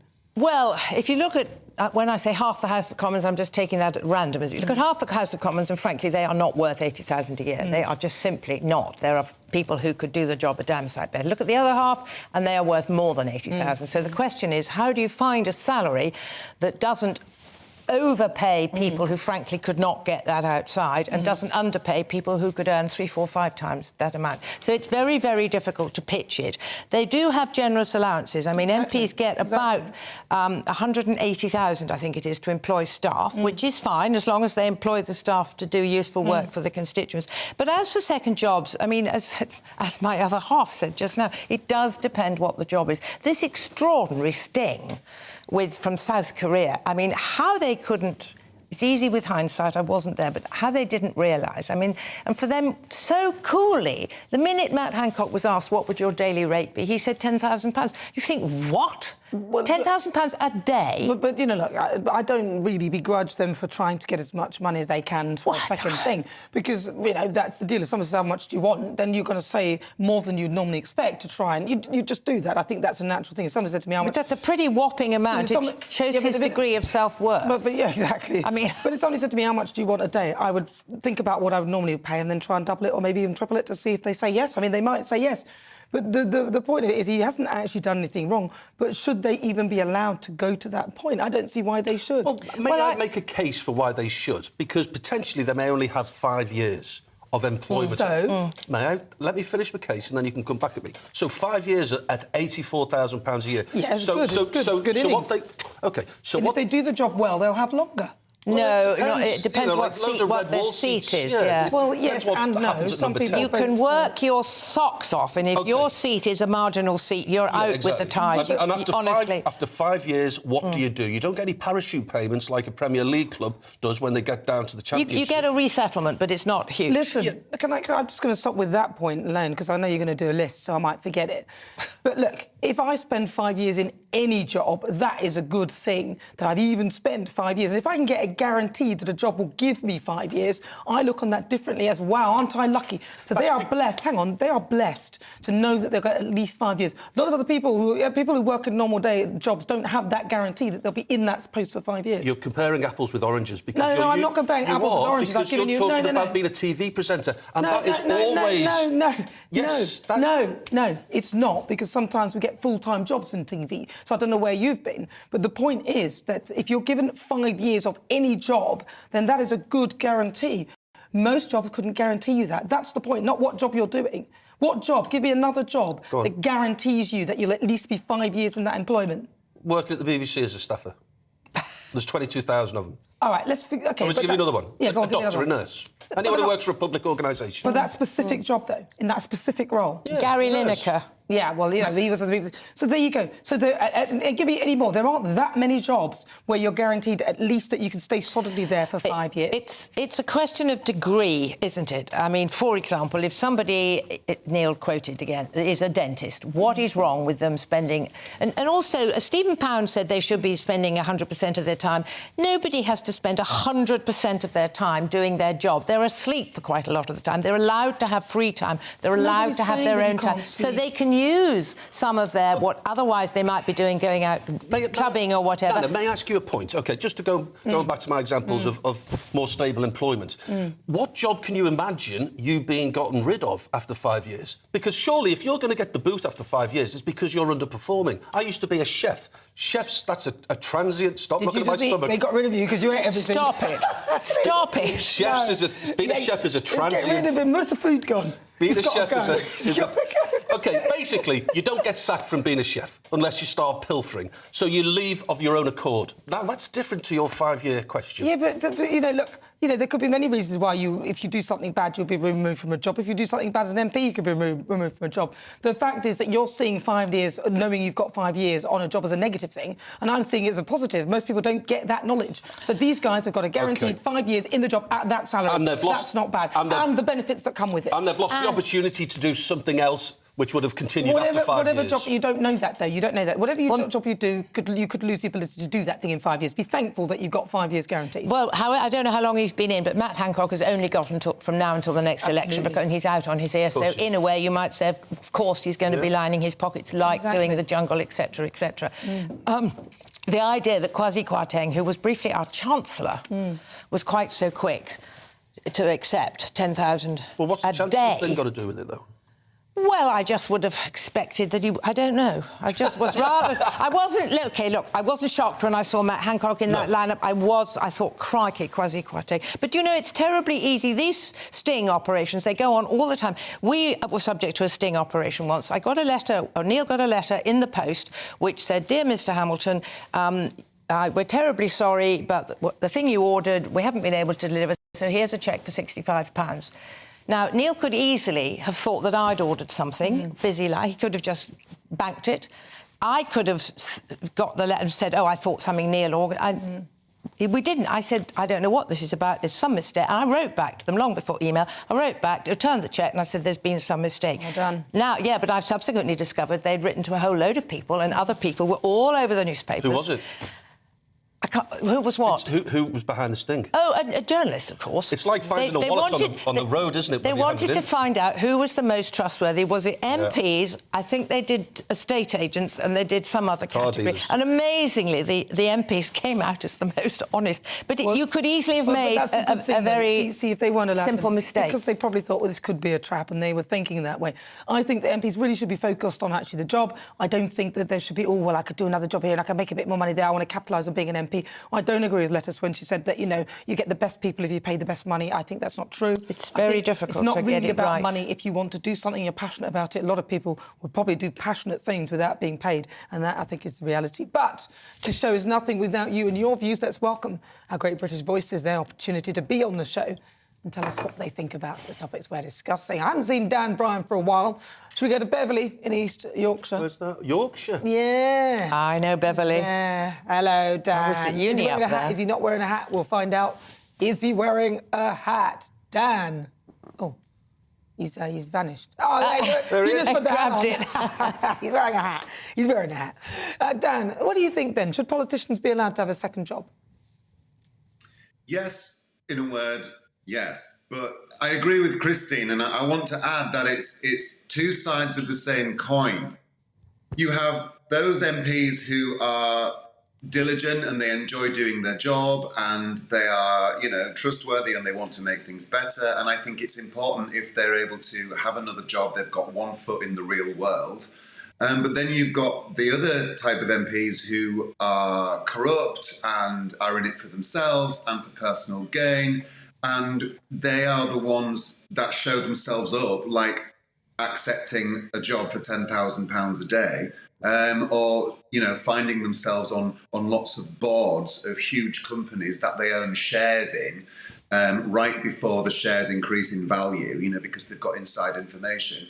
There's two sides of the same coin. So it's difficult to legislate for one thing when there's two types of variables, really. Well, I mean, look, first of all, those who accepted the £10,000 didn't do anything wrong. So they weren't corrupt, they didn't do anything wrong, they were allowed to do that. But two sides of the same coin, then I'd split the difference and say no to everybody. Dan, thank you very much. Lovely to talk to you. That's Dan Bryan. He's had a great British voice there in Beverley in East Yorkshire.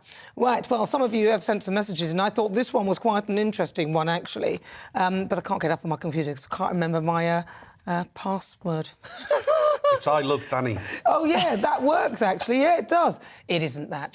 Juliet said, Nana, I worked as a waitress in the House of Parliament restaurant in 1998. Michelin-star restaurant, 3-course meal by top chefs, ridiculously subsidised. A 3-course meal served on the a la carte menu was under £7 in total, roughly. So it's not just their salaries, they're subsidised in the restaurants and bars as well. They are. Well, you're with me. Yeah. I'm Nana Akua. This is GB News on TV, online and on digital radio.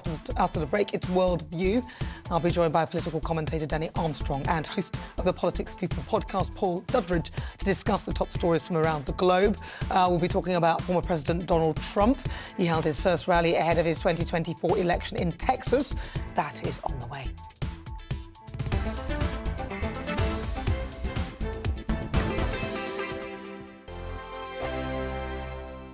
Monday to Thursday nights on GB News. At 6, it's Dubes & Co. 7 o'clock, Farage. At 8, join Jacob Rees-Mogg. And at 9, Dan Wootton Tonight, followed by Headliners. On TV, radio and online. This is GB News.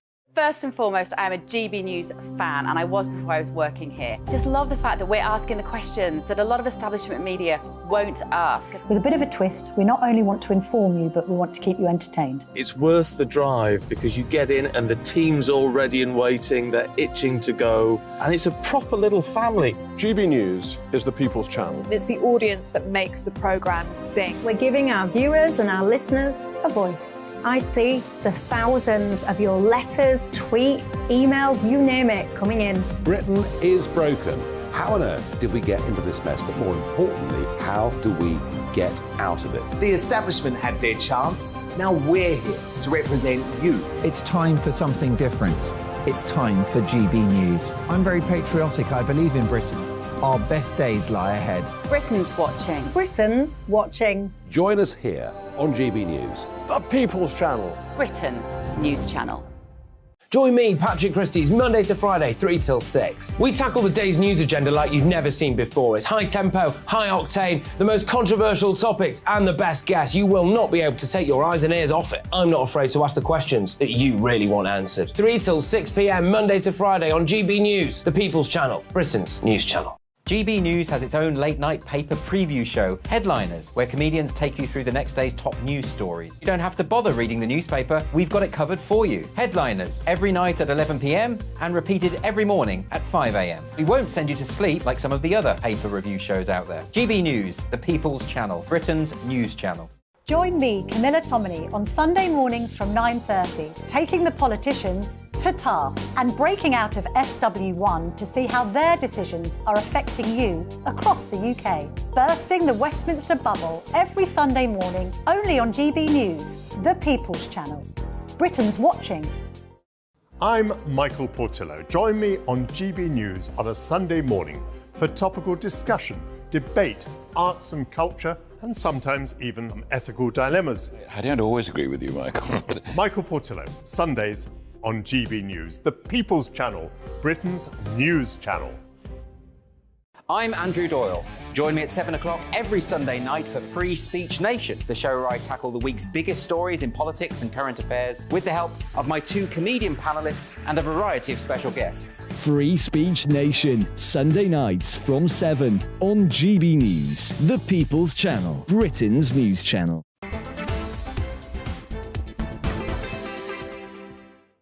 It's just coming up to 6 minutes to 5 o'clock. This is GB News on TV, online and on digital radio. I'm Nana Akua, and it's time now for World View. President Vladimir Putin said that he will station tactical nuclear weapons in neighbouring Belarus to send a warning to NATO over their involvement in Ukraine.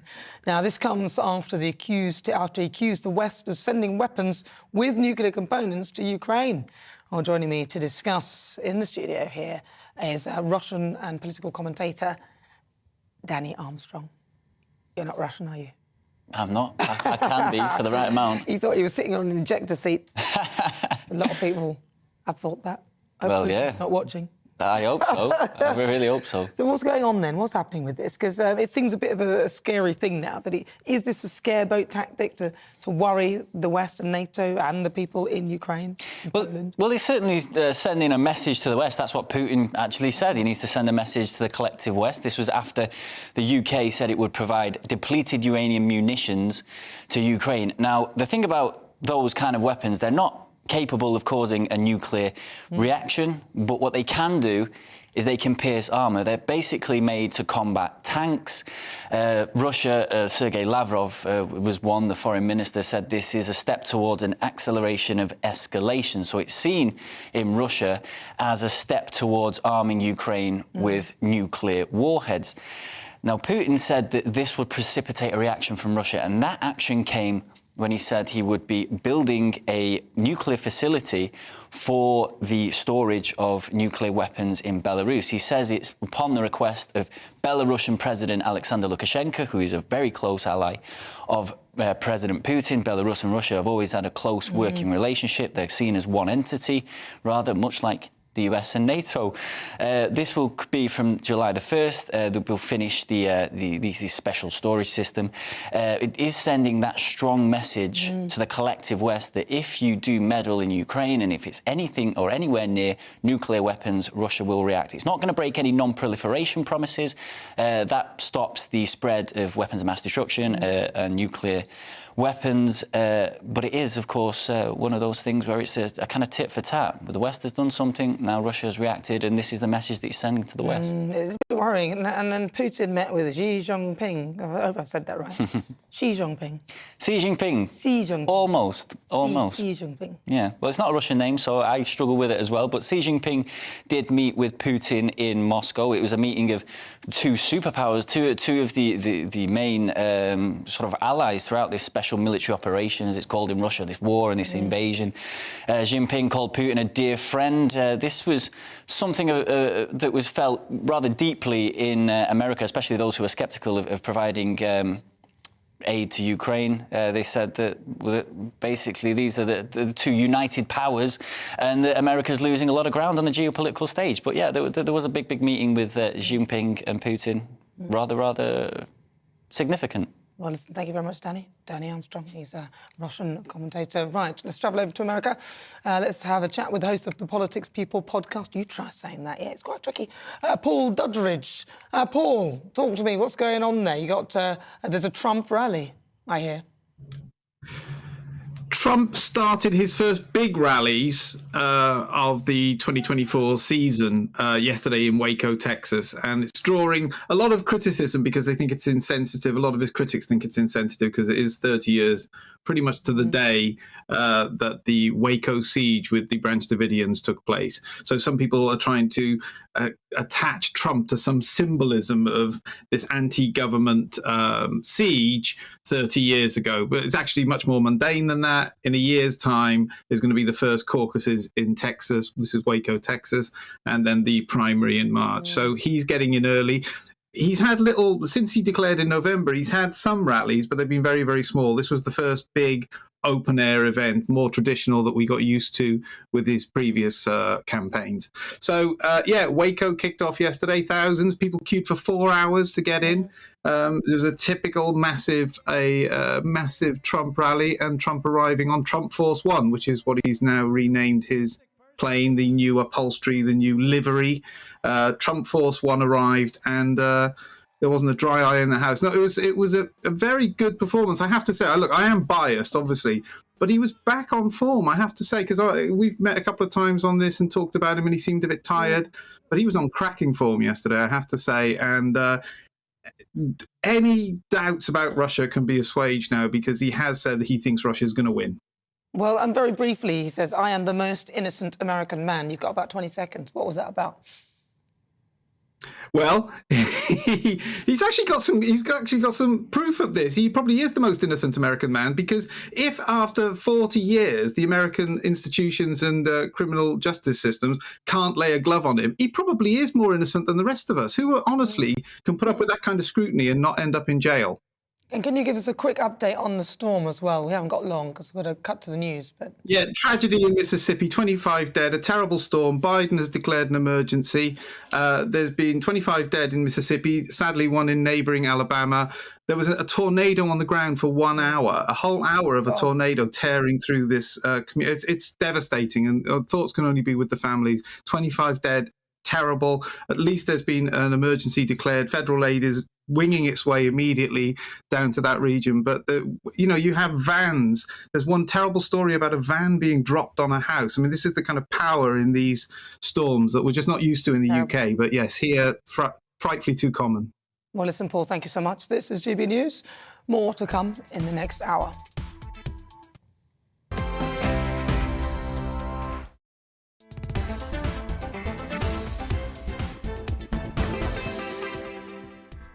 It's just gone 5 o'clock. I'm Nana Akua. We're live on TV, online and on digital radio for the next hour. Me and my panel will be taking on some of the big topics hitting the headlines right now. In just a moment, I'll be joined by a mystery celebrity guest who is fresh out of Alan Sugar's boardroom.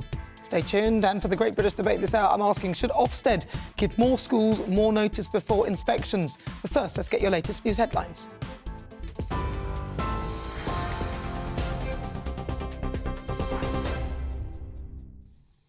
Fast approaching 1 minute past 5, here's the latest from the GB newsroom. Tensions have heightened between Russia and Ukraine, with Russian state media alleging that a blast in the country's Tula region was caused by a Ukrainian drone packed with explosives. 2 people were reportedly injured when they were struck by shrapnel. However, Ukraine has not claimed responsibility for the alleged attack. It follows pleas from the European Union for Russia to halt the stationing of nuclear weapons in Belarus. Kyiv's foreign ministry has called the decision provocative and is calling for a session of the UN Security Council. The US president has declared a state of emergency in Mississippi after a tornado killed at least 26 people. The twister swept through the state and into Alabama, cutting a path of destruction 170 miles long. Around 11,000 residents there are still without power. They say there was no safe place to hide. This is the worst I have ever. This is devastating. I have so many family members, friends, memories that has been destroyed. It's like a freight train that comes through. They thought it lasted 30 minutes. It was 20 seconds. One of the homeowners, said they finally woke up and they looked up and they thought they were dead. Well, back here, offenders who commit antisocial behaviour will be forced to clean up their communities as part of the Prime Minister's new immediate justice scheme. Under the plans to be announced tomorrow, local authorities will be given new powers to quickly and visibly punish criminals. Those who spray graffiti or commit other vandalism will have to fix the damage within 48 hours. Other penalties include picking up litter, washing police cars, or doing unpaid work in shops.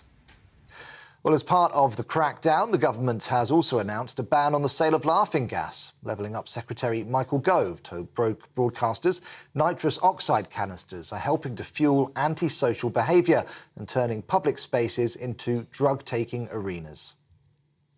Labour is establishing a review of the BBC's operations to look at the future of the broadcaster. It follows controversy over Gary Lineker's suspension from Match of the Day and BBC chairman Richard Sharp helping Boris Johnson to secure an £800,000 loan. Labour says the review will assess how to ensure the future sustainability of the publicly funded broadcaster. Scottish Labour is warning the incoming SNP leader to clear out the rot within their party. Deputy Leader Jackie Baillie is calling on the future First Minister to be more open and transparent. It's after figures revealed that the SNP had lost 30,000 members in just over a year, a figure it had previously denied. Leadership candidates Humza Yousaf, Kate Forbes and Ash Reagan will find out tomorrow who will become Scotland's next leader. Matt Hancock and Kwasi Kwarteng have been caught up in a sting operation, quoting thousands of pounds to consult for a non-existent company. The two former cabinet ministers were approached by a fake South Korean firm set up by Campaign Group led by donkeys. Mr Hancock told them his daily rate would be £10,000, whilst Mr Kwarteng said he would expect to be paid a similar amount every month. MPs are allowed to seek employment outside of Parliament, and there is no accusation of any wrongdoing. England is facing Ukraine right now in the European qualifiers. Manager Gareth Southgate has warned his players there's no room for sentiment once they get onto the pitch. The FA has given 1,000 free tickets to Ukrainian refugees and their British hosts to attend the game. England midfielder Phil Foden is missing the match after undergoing surgery to remove his appendix. Ukrainian fans told us that they believe in their team. I believe we're going to win, and I believe we're going to win the war, and we're going to come back home. Thank you very much for this free ticket. We will support, of course, our team, and we hope we are win. We win in our victory. We win in our victory in war. OK, this is GB News. We'll bring you more as it happens. Now let's get back to Nana.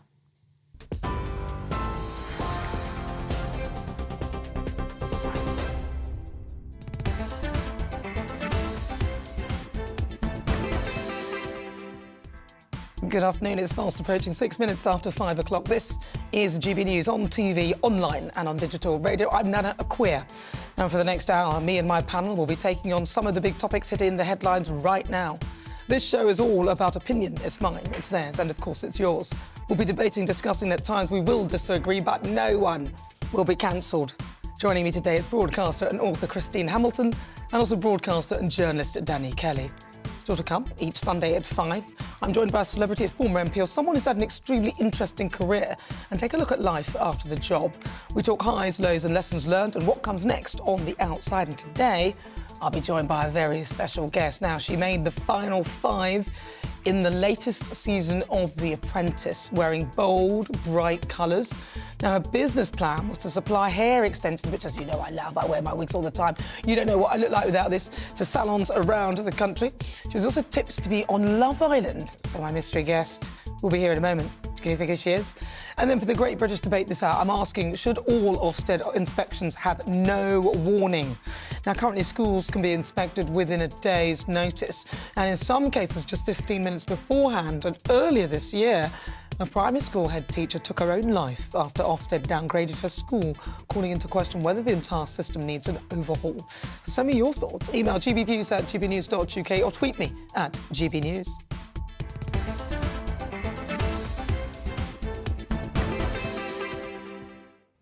Coming up to 8 minutes after 5 o'clock now. She's fresh out of Lord Sugar's boardroom following the 17th season of The Apprentice. I love that show. Known for her colourful suits and marketing skills, the 26-year-old salon owner brought heaps of personality to our screens each week. Now, having started her business as a teenager, she was a fan favourite in the competition. But it was her interview with Baroness Karen Brady in the semi-finals that led to a teary end to her 12-week business journey. According to The Sun, she was also lined up for Love Island this year and had got through the audition stages in a bid to make a name for herself. Now, with over 24,000 followers on Instagram, she's got more than me. She's definitely making a name for herself now. I'm delighted to be joined by Danny Donovan. Danny! Thank you for having me. It's a pleasure. So, Danny, talk to me then. Unfortunately, you didn't make it to the end, but you were there in the final 5. What was the whole experience like for you? It was great, to be honest. I mean, it was an emotional roller coaster. There was highs, there was lows, and I think you saw that on the show as a viewer. I really had a positive experience. I think I learnt a lot about myself. I think I learnt loads of new skills, and most importantly, I just had a laugh. So, yeah, for me, it was a good experience. Now, sometimes when people see the candidates on The Apprentice, because I know when I see them, I want to know a little bit about their own sort of upbringing and childhood. Tell me a bit about yourself, maybe something that they don't know about you that you haven't shared on The Apprentice. So, I mean, I started my business at a very young age after my dad actually gave me £300 to do a hair extension course. I left sixth form. I thought, I don't want to go to university. I have no idea what I want to do.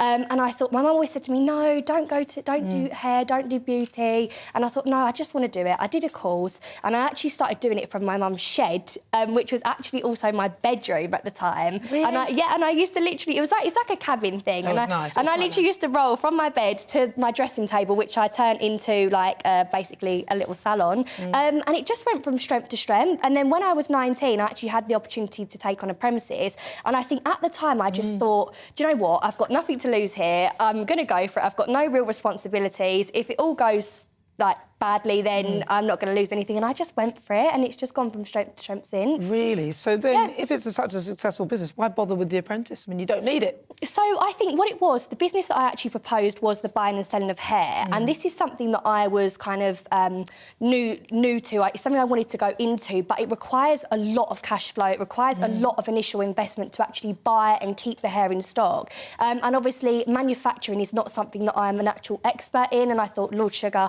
obviously is. So I thought it would be quite a good partnership. And I thought together we could really, really push the business. But that's where it went wrong, though, isn't it? Because when you got into the boardroom, into the sort of interview with Karen, and you would have got a £250,000 investment, how much of it was going to be bought on hair? Because there wouldn't be much left. I know. You might say it's hair brain. But do you know what? £210,000, it sounds like a lot of money to spend on hair. It does, but if you think, it's probably about £500 per person, per head of hair in some cases. So actually, that's only really like buying 42 units. So, I mean, I know some people would think that's ridiculous, but it's not really. Hair is such an expensive product. So what do you mean by hair, then? Do you mean fake hair? Do you mean... And what would you do with the hair? You're going to make a wig? Yeah, so it's human hair extensions, and what I want to do, we actually would make them into nanos, tapes and wefts, and we would sell them, obviously, through our website to other salons. We would use them in our own salon, because at the moment we obviously buy them from a third-hand... we buy them from another supplier, basically. And obviously, we have a middleman, so we don't make the money. So I just wanted to cut out the middleman and do it all myself. But it was a lot to take on, to be honest. You must be looking at my wig thinking, that is one bad wig. No, you look lovely. It's a lovely colour, really nice colour. I love some wigs. I'm going to talk to you after. Yes. I could be your wig model. Yes, free you wigs. could, I'll do it. yeah. Definitely.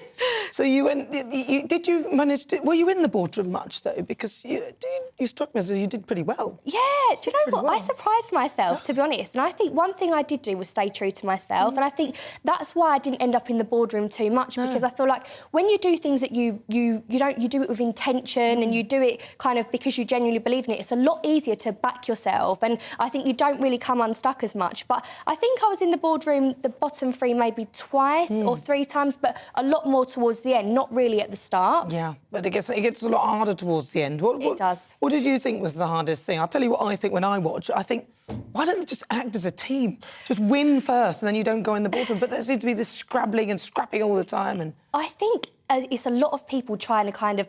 You know how it is if you're trying to get a job done and you have an idea and there's other people trying to butt in. You sort of... Yes, you want to work as a team, but also you want your ideas to be heard. And obviously you're in a situation where there's a lot of big characters who all want the same thing as you. So I think you do have to sort of squabble to get your voice heard in that situation. And do you think that you... Do you think that... Because you said you surprised yourself with how well you did. But if you were to look back on it, what would you change about what you did? Do you know what? I wouldn't change anything. Really? Nothing? What about the 210 grand? So yes, I was just going to say, about the actual process, I wouldn't change anything. But what I would definitely have done is made sure that my business plan was absolutely bulletproof. Because if I thought it was going to be in Baroness Brady's hands, I would have wanted it to be, What did she say to you? Because a lot of it we don't get to see what she said. So what wasn't there? Because they put a lot of it on the cutting room floor. Yeah, what did she say? She did just say to me that you've worked so hard to be here. Why did you not put more attention into it? Because there was gaps in things, there was some figures that just didn't make sense. So she just said to me, like, why have you messed it up now, basically? And why didn't you believe in yourself? Because, of course, you went in there quite nervous because you'd heard what happened to the other one when she was Baroness Brady. Yeah, and I still did it. I still messed it up. I literally was thinking in my head, don't call her Karen, don't call her Karen. I was like, thanks, Karen. I thought, oh, why did I do that? And what did she do? She just eye-rolled at me. Like. What are they like then, the two of them? Because they seem quite friendly, but then Are they friendly, really? Or are they quite sort of reserved and strict? They are to the point, but I would say that they're very, very fair. They know everything that goes on. They know the ins and outs. No decisions are made without being informed. And I really appreciate that, to be honest. I always felt like it was very, very fair. But if it hadn't been Apprentice, it might have been Love Island. See, this is a very funny story because I actually laughed when I read this myself because they made it out, you know what the media's like. It's been made to look like that I chose between The Apprentice or Love Island this year, when actually that's not the case. I think Love Island I was supposed to do that probably about 4 or 5 years ago. So it definitely wasn't a recent thing, although the press have just tried to twist it, I think, to make a good story. But you've been trying to push yourself forward so you get noticed so you can push your business, right? Yeah, exactly. And I think that's what I kind of went on the show for, exposure for my business, because it is competitive nowadays. And I think in order to get your business out there, you do need as much exposure as possible. It doesn't cut it just posting on Instagram or posting on Facebook or advertising anymore. You do need to do that bit extra just to push your business that bit further. So what are you going to do now then? Because you didn't get the investment, but has it opened doors and have you suddenly been given a sort of platform to push forward? I suppose, yeah, it has kind of given a bit of a platform, but that's not really what I'm interested in. I think what I really have taken from that show is, or process, is actually the skills that I've learned. You learn so many different things that I would never have known just running a business from the age of 19. You just sort of go along with things and essentially make it up as you go along and learn from your mistakes. But I think going on there, I learned a lot about branding, design, manufacturing, the process, the steps in order you need to put things in to make them happen. So I actually took a lot from the show, and I definitely, it's given me that focus, and I think it's given me that drive. Being surrounded by those people and knowing that you can go and get those things, I think it's really pushed me to just go and chase them. So what are you going to do next? So since leaving the show, I actually decided, OK, buying and selling hair is difficult at the moment. It's very competitive. So what I've done is I actually just got my head down and created a range of vegan and cruelty-free hair care products that are specially formulated for hair extensions, because I felt like there was a bit of a gap in the market for products specifically suited for hair extensions. When we'd have clients come in, they'd have a new set, they'd be like, what product should I use? What can I not use? So, yeah, that's what I've basically launched now, and I've just been selling them through my website. I'd really love to push to get them into some bigger retailers. So that's definitely the route I'm going to take for the minute. Oh, good. Maybe there's a wig wash then. Yeah.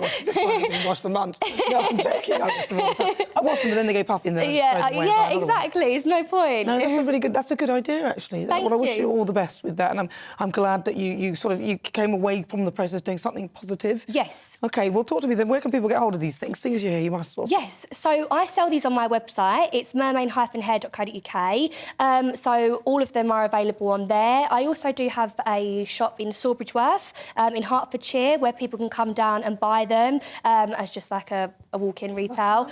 Yeah, so, I mean, I would love to have them in Boots, Superdrug, everywhere like that. So that is definitely what I'm going to look to try and do now. But I think it's just obviously, it is all new to me. I've literally gone from doing hair and I've got the creativity and the passion, but it's just kind of really pushing it out there and sort of seeing where the business can go. Well, it's given you the skills to learn how to pitch. Definitely, yes. So you know what to do in a next. giraffe costume, I think. So hopefully I'd be a bit more confident if I wasn't in a giraffe costume. Perhaps don't wear that next time. No, or maybe I might. They'll remember me, won't they? Well, listen, it's been such a pleasure talking to you, Danny. Thank you so much for coming to see me. Thank you for having me. That is Danny Donovan. She got into the final 5 in The Apprentice. She's a superstar. I'm sure she'll be doing very, very well. Well, coming up, though, it is the Great British Debate this hour, and I'm asking, should all Ofsted inspections have no warning? Now, currently schools can be inspected within a day's notice, but earlier this year, a primary school head teacher took her own life after Ofsted downgraded her school, and now critics are demanding a system overhaul. Back in a short moment.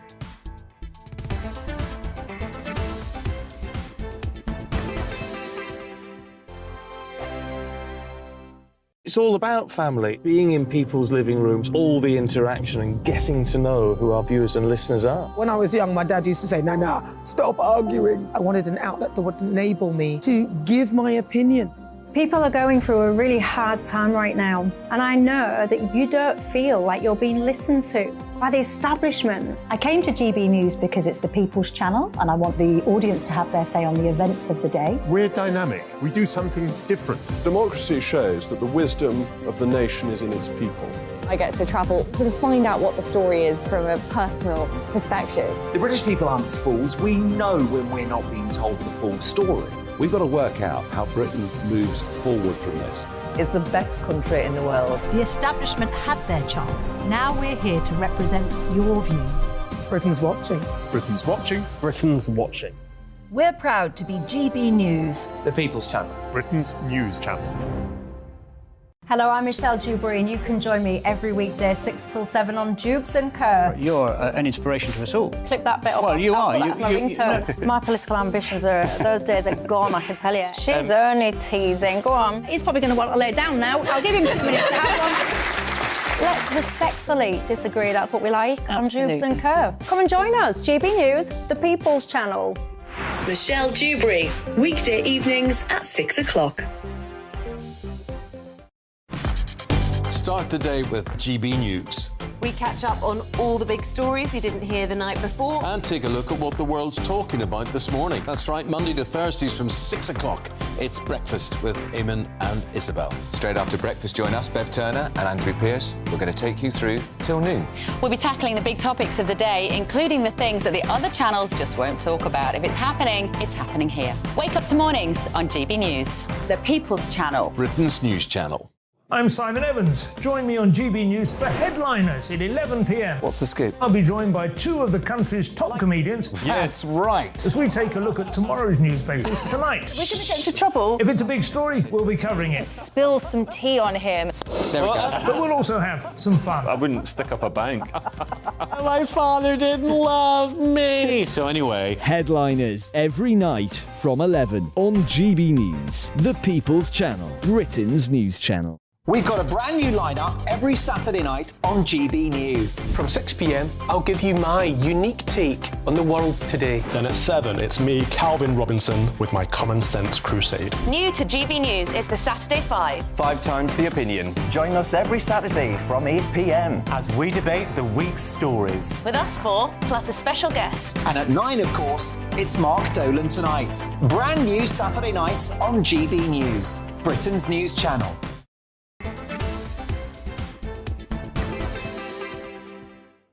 22 minutes after 5 o'clock. This is GB News on TV, online and on digital radio. We are the People's Channel. I'm Nana Akua, and it's time for the Great British Debate this hour. And I'm asking, should all Ofsted inspections have no warning? Now, the way it works is currently schools can be inspected within a day's notice, and in some cases with just 15 minutes beforehand. Earlier this year, very sad story, a primary school teacher, head teacher in Reading, Ruth Perry, took her own life after Ofsted downgraded her school from outstanding to inadequate. The current one-word grading system has 4 levels: outstanding, good, requires improvement and inadequate. And Ofsted's chief inspector has signalled that this system could be scrapped. The comments come after Ruth Perry's sister spoke out against the system earlier this week, calling on parents to say no to the horrible, inaccurate and dangerous labelling of schools and heads. So for the Great British Debate this hour, I'm asking, should all their Ofsted inspections have no warning? Well, joining me to discuss that is Dennis McShane, former Ministry of State for Europe and Labour MP, and also Mark Lehane, a former head teacher. Mark, I'm going to come to you.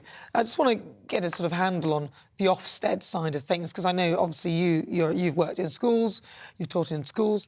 What's the kind of procedure normally with Ofsted, with all the sort of, when they come and inspect? That's right. So at the moment, if it's a routine inspection, typically the head teacher of the school will get a call from Ofsted the day before the inspectors are due to arrive.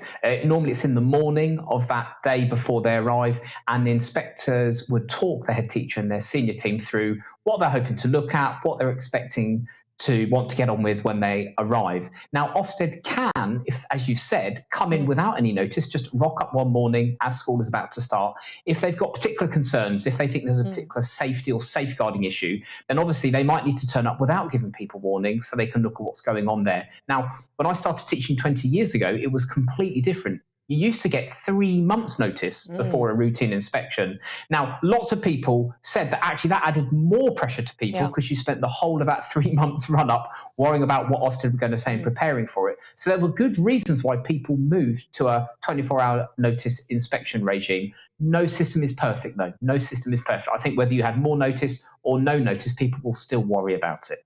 Dennis McShane, what's your thoughts on this whole thing? Well, firstly, all sympathy to the family of the poor lady who took her own life. But I do think suicide is something so special that to try and convert it into a political campaign, I felt myself shivering a little bit. As Mark said, the previous system wasn't working. Labour changed it to make it rather more dramatic. And I think most teachers would agree that the standards rose with very hard-working teachers under the Labour government. Our state school sector is much, much stronger now than it was 20, 25 years ago. And this helps. Do you know something, Nana? I wish we could have an off-cop. So we had inspectors arriving in the Metropolitan Police stations unannounced and just seeing what the heck was going on. I mean, these are huge state institutions. We've got wonderful teachers. We've got very good cops, police. But they can, get things wrong, and you do need that abrupt check. Maybe you need more than 4 words. I leave that to Mark. Yeah. I think Mark taught English, but if you can find some words for us. Do you think, because, I mean, obviously somebody taking their own life is a very terrible thing, but, when those things happen, there are other variables as well that all bring this to a head. So, I think we can't just say, it's purely that. There may well have been other factors that contributed to this. So if we sort of put that aside and think about the actual inspections themselves, and you mentioned it that sometimes it's more stressful knowing that somebody's coming to inspect, surely it would be better if Ofsted just inspected without any notice at all and did it that way? Do you want me to come in there? Yeah, Mark. So listen, schools generally know roughly when they're going to be inspected. They know if they're in the window. That's how we tend to talk about it. You don't know exactly when they're going to come, but you know which academic year it's most likely they're going to rock up. So schools are thinking about it anyway. Now, in an ideal world, if we were all superhuman, we wouldn't be worrying about that. We wouldn't change anything that we would do at all. We would just carry on, and when they rock up, they rock up. But we're not superhumans. It's only natural because Ofsted is so high stakes to think about that and worry about it. My hunch is a no-notice inspection, I just rock up in the morning. There are practical reasons why that might not be so useful, because the head teacher might not be around. Key people in the school might not be around. Loads of kids might be out on a school trip or something. Now listen, you might say, well, that's okay. We'll adjust how we inspect schools to take that into account. I think probably the balance in the current system is about right. Now, then the question comes on about these judgments, the outstanding, good, requires improvement or inadequate. Should we move from that? My worry is we have tried alternative things in the past. There has been talk about Labour, if they come in after the next election, moving to what they call a scorecard approach. It sounds great, but when you drill into the detail, it's quite hard to do accurately. And also, there are actually fewer pressure points on schools these days than there were even just a few years ago. It used to be until about 2018, 2019. If your school's SATs or GCSE or A-level results were below a certain level, you could expect to get into trouble. Your school could be taken over and given to other people to run. One of the reasons why Ofsted is so high stakes now is because it is the only thing that can trigger people coming in and taking your school over. So maybe we need to look at spreading the burden. So it's not just on Ofsted, it is once again looking at how well kids are performing in that school. But let's be clear, no approach is ever going to be perfect. And whatever system we have, because it will probably be high stakes, because kids' education and safety is important, the teaching profession will be nervous about it. That's just how it is. Well, also, it could end up with, because before it used to be A, B, C, D, E, then U and N. Now, then it became 9, 8, 7, 6, 5, 4, 3, 2, 1. Now it's 1, 2, 3, 4, 5, 6, 7, 8, 9. And you could literally have layers and layers and layers of levels, and then it makes the levels in between more insignificant, and it kind of diminishes it. Dennis, what's your thoughts? My thought, very much from this interview, Nana, if I may say so, is I think Mark should be picked up, so to speak, by Bridget Phillipson, the Shadow Education Secretary, who I think will be in charge of education at the end of next year, and go and give her a paper and some advice on what to do. This is a breath of fresh air. There's been an awful lot of emotion, a lot of Ofsted bashing, a lot of government ministers of education bashing. I mean, bashing Gavin Williamson, it's like picking legs off of Daddy Longlegs. It's pointless. He was dreadful. But I do think you do need, as I say, I can think of a few other public services where tough on the spot, very little notice inspections going from top to bottom, if they were implemented, might improve the quality of public service in this country. And I would actually be tempted to agree with that. Mark, you said that one of the problems would be that these schools might not be ready for the inspection in terms of the people that are available at the school. But surely, because my daughter, she goes to school and she says that every time there's inspectors, they always know, because suddenly everybody's on their best behaviour, the school completely changes and it doesn't represent anything that they normally do ever. So the whole thing changes, and that is the worry, isn't it? Well, I mean, listen, to some extent, there's always going to be a change in behaviour, isn't there, if someone's coming to watch you? I mean, I know when I was a teacher 20 years ago, if my head teacher popped into my lesson, they might see a different experience from the children or from me, because that's how it is. You know, the Queen, or the King, should I now say, probably thinks the world smells of fresh paint, don't they? Because people's behaviour changes. But Ofsted teams are pretty experienced at cutting through that and talking to pupils and staff and parents about what the school is really like on a typical day. Look, no inspection regime is going to be perfect. We can't rely on it doing everything. It is just one part of our accountability system. The most important type of accountability you can have in any public service is the accountability to the people that benefit from it, the pupils, the parents, or, as Dennis has been talking about, the people that interact with the police. So there's other ways of, keeping our system honest and transparent and doing its best. Ofsted have got a very difficult job. No chief inspector finishes their turn as chief inspector as popular as they were when they started, because by definition, they've got to give some difficult truths to people as part of their job. But it's always up for grabs. Yeah, go on. Can I just quickly ask you very briefly, do the schools get to do a feedback on their inspections? Do they have something they can fill in to say what they thought about the inspections? Oh, I was just wondering. They absolutely do. Yeah, they absolutely do. And actually, over 90% of schools, when they give feedback, there's a feedback survey they fill in. When they give feedback on how their inspection went, I think it's over 90% say they're happy with the grade they got. They think it was fair, and they felt that the inspectors listened to them and so on. The actual figures, I think, are in my boss, Rob Colville's column in the Sunday Times today. So generally speaking, I think they are doing a pretty good job. What we tend to hear about is where inspectors haven't quite got it right, where there's been upset in the process. And of course, obviously, you do hear about these tragedies, but as you've rightly said, we've got to be very careful about directly linking individual tragedies to a broader thing. We can't do that. Well, listen, really good to talk to you. Mark Lehane, he's a former head teacher, and also Dennis McShane, former Minister of State for Europe and a Labour MP. Thank you very much. Well, in a statement, a spokesperson for the Department of Education said, inspections are hugely important as they hold schools to account for their educational standards, and parents greatly rely on the ratings to give them confidence in choosing the right school for their child. We offer our deep condolences to the family and friends of Ruth Perry following her tragic death, and are continuing to provide support to Caversham Primary School at this difficult time. And now, of course, if you're a head teacher and you're feeling stressed or anxious about Ofsted, you can always contact the charity The Samaritans, who will offer free advice and support. You can get in touch with them. Call them on 116 123. That number again, 116 123. Let's have a quick look at what you've been saying with regard to this. Ellie says, I remember when I was at school for the weeks leading up to Ofsted, all we did was make stuff to go on the walls. And then when they arrived, we were told to be on our best behaviour. I don't think schools should have prior warning. We need the warts and all approach. And Roger says, children's education is no longer learning about the world, life and development. It's about the league tables and pressure to perform. Yeah, it's also about diversity, inclusion and all the other stuff as well. So it's all getting a bit silly. Andrew says you can't really judge when everyone is on their best behaviour. Just pick a random day and go see what's happening. Steve sent a message saying Ofsted inspections need a complete overhaul. They are not fit for purpose. Well, you're with me. I'm Nana Akua. This is GB News on TV, online and on digital radio. On the way, we'll continue with our Great British Debate this hour. And I'm asking, should all Ofsted inspections have no warning? We'll hear the thoughts of my panel, broadcaster and author Christine Hamilton, also broadcaster and journalist Danny Kelly. But first, let's get your latest news headlines.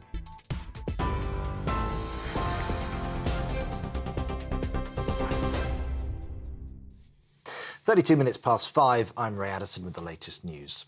Tensions have heightened between Russia and Ukraine, with Russian state media alleging that a blast in the country's Tula region was caused by a Ukrainian drone packed with explosives.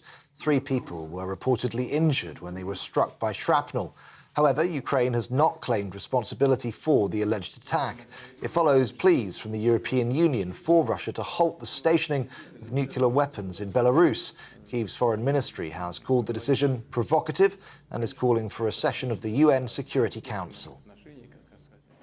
The US president has declared a state of emergency in Mississippi after a tornado killed at least 26 people. The twister cut a path of destruction 170 miles long, with around 11,000 people still without power. President Biden has described the images as heartbreaking and offered federal support for the recovery. Well, back here, offenders who commit antisocial behaviour will be forced to clean up their communities as part of the Prime Minister's new immediate justice scheme. Under the plan, set to be announced tomorrow, local authorities will be given fresh powers to quickly and visibly punish criminals. Those who spray graffiti or commit other vandalism will have to make good the damage within 48 hours. Well, as part of that crackdown, the government has also announced a ban on the sale of laughing gas. Levelling Up Secretary Michael Gove told broadcasters nitrous oxide canisters are helping to fuel antisocial behaviour and turning public spaces into, quote, drug-taking arenas.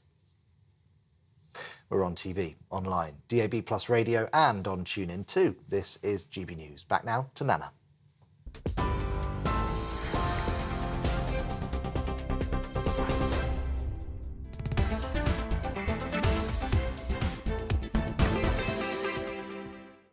This is GB News. Lots more still to come at 5:50. Another story that caught my eye. The Home Secretary, Suella Braverman, could ban the European Court of Human Rights from grounding migrant deportation flights in a deal to relieve pressure from Tory rebels. We'll be discussing that after this. I joined GB News because I was sick and tired of not hearing my views being represented, not just mine, but so many people that I knew and spoke to. I just couldn't get my voice out there. I couldn't say anything. I couldn't do anything. Whatever the narrative was, I kind of had to follow it. GB News is there to provide a voice for those who have been ignored by the establishment media. We think different things, we've got a different style. GB News is here to be optimistic and positive about the future. It's real kind of dynamic and flowing, with the audience very much at the heart of it, like a big family. Here at GB News, we talk about the things that matter to you. Hearing the voices from right across our towns and cities, especially our towns. All sides of the argument represented with a heavy dose of opinion. We're on a mission here to make a difference. And the GB News family really is here for you, and whatever time of day you can watch or listen. Britain's watching. Britain's watching. We're proud to be GB News. The People's Channel. Britain's news channel. Westminster is going around in ever-decreasing circles, followed by the media. Britain is broken. How on earth did we get into this mess? But more importantly, how do we get out of it? Join me at 7 p.m, Mondays to Thursdays on Farage, here on GB News. We will have open, rational debate. We've got to work out how Britain moves forward from this. Join us here on GB News, the People's Channel. Britain is watching. You've probably seen politicians interviewed 1,000 times, but we do it differently. We find out who they really are, we don't shout, we chat, and hopefully we bring a bit of light, not just heat. Did you know Kate Moss? Apparently. Do you have a pair of jeans or a pair of jeans? No, of course I don't. What would I do with them? My friends are like, oh my God, what's she doing now? Join me every Sunday at 6 for Gloria Meets, only on GB News, the People's Channel, Britain's news channel. I'm Jacob Rees-Mogg, the Member of Parliament for North East Somerset and a former government minister. For years, I've walked the corridors of power in both Westminster and the City of London. I campaigned in the largest democratic vote in our island story. I know this country has so much to be proud of. We need to have the arguments, the discussions on how we make it better. The wisdom of the nation is in its people. Vox Populi, Vox Dei. That's why I'm joining the People's Channel. Join me Monday to Thursday at 8 p.m. on GB News, Britain's news channel. I'm Mark White. As GB News Home and Security Editor, I cover those key issues that are so important to you. Our authorities, our communities doing all they can to combat violent crime. With the public services under unbearable strain, why are we still failing to control our borders? Defence, the first priority of any government, has been continually hollowed out. Can we trust our politicians to protect the armed forces? Join me, Mark White, on GB News.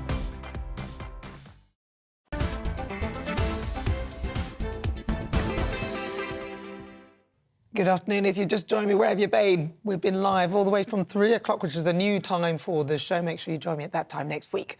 I'm Nana Akua. This is GB News on TV, online and on digital radio. And we'll return to our Great British Debate this hour, and I'm asking, should all Ofsted inspections have no warning? Now, currently, the way it works is schools can be inspected with a day's notice, and in some cases, just 15 minutes beforehand. But earlier this year, a primary head teacher in Reading, Ruth Perry, took her own life after Ofsted downgraded her school from outstanding to inadequate. And this week, Ofsted's chief inspector has signalled that this system could be scrapped. So for the Great British Debate this hour, I'm asking, what do you think? Should all Ofsted inspections have no warning at all? Let's see what my panel make of that. I'm joined by Christine Hamilton and also Danny Kelly. Christine, I'm going to start with you. What do you think? I don't see any problem with not having any warning. I mean, if they're given a week or a fortnight's warning, they're going to get everything in order. We want the Ofsted inspectors to see the school as it is on a normal daily basis. So it's desperately sad what happened to this particular head teacher. But for the safeguarding of children, what I think Ofsted does need to change, so I'm not in favour of having no warning, of having warning. What they do need to change, I think, is these categories. They are just so, the leap between one category and the other is so enormous. And also, as I understand it, Ruth Perry's school was only downgraded to inadequate in one category, which was leadership and management. Now, that's incredibly important, but she still retained her, whatever the top one is, was outstanding. Yeah. She still retained outstanding in the other categories. And apparently her stress levels were waiting for the report to come out because she knew what was going to be in it. And she was terrified when it became public, and that's what triggered her suicide.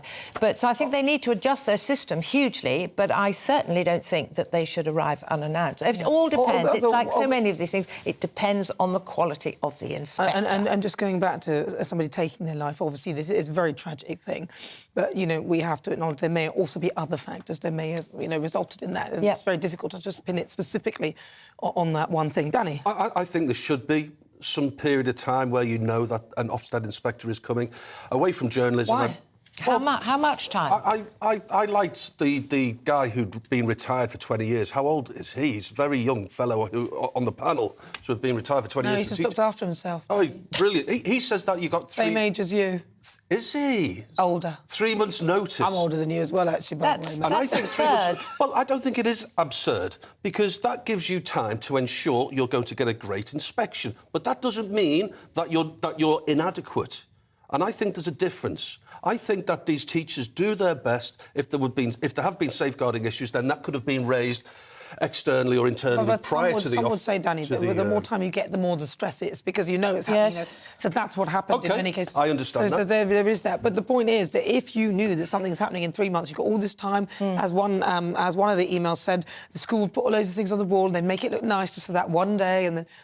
You can get a false reading. I don't believe that those teachers are as unprofessional as that. Well, I don't think but that's somebody who's sending a message. Okay, and that's really interesting. My daughter even said that at her school, that when the inspectors come, it's totally not the same place. OK, away from journalism, I'm in the car game, and at our garage we have an MOT testing facility, and VOSA, which is the government equivalent of this organisation, Ofsted, they can be parked outside and remotely logged onto our computer, our VOSA computer, and at the end of the MOT test, they say, OK, and they just walk through unannounced. The difference there, though, is that a car tyre is either legal or it's not legal. The Ofsted inspectors are mostly all ex-teachers, potentially a lot older than the teachers currently there, and they may have come from a different culture and time where teaching was different. And also, that is open to subjective, nuanced opinion, whereas a bald tyre is either bald or it's not. There's no opinion with VOSA, but there's opinion, nuanced opinion, with Ofsted. That's why the quality of the inspectors is so important, and they should be, as you say, in touch with modern teaching methods. Apparently in Ruth Perry's school, roughly speaking, there was a couple of children in the playground and they were dancing in what the Ofsted inspector regarded as a sexual fashion. Now, You know, young kids today, they dance unaware that it's a sexual dance, and this was put down as, you know, that there are problems with the sexual education of the children. And 2 kids apparently were fighting in the playground. Well, kids fight in the playground. So she obviously felt that was all terribly unfair. But it's... What do? You've got to have a system, in my opinion, for inspecting schools, and yet it does depend, because there's not a robot involved, it does depend on the inspectors being impartial and fair-minded. Well, it's true. And Gwyneth actually sent me a message and she said, well, who inspects the inspectors? Well, which is a very good question. It's a very good question. Right, well, this show's nothing without you and your views. Let's welcome some of our great British voices. Their opportunity to be on the show and tell us what they think about the topics we're discussing today. I've got 3 of you. Right, let's see. Who should we go to first? Let's start with Seshni. Seshni, you're there in Milton Keynes. And what do you think, then? Should there be no warning for these inspections? Good afternoon, Nana. Yes, it's really tragic, the story of Ruth Perry. And I think, therefore, as you can imagine, it's so stressful for teachers undergoing the Ofsted inspection. What I do think is there should be a warning. I agree with what Danny has said. And I listened to an interview by Chris Holmwood, who's a CEO of a teachers' union and also the principal of my children's school, and he said that usually they just get a telephone call the day before, and there's not much time to prepare, and there's a lot of work and preparation that goes in, and it can be very stressful. So I think, yes, it's so sad, the story of Ruth Perry, and condolences to her family. I think there should be warnings. Well, yeah, but the thing is, why should they have a warning, though? Like you said, why should you be having to prepare? And let's go to John Reid, then. It should be like that anyway. He's calling from Kidderminster. They want to see the school as it is. What do you think, John?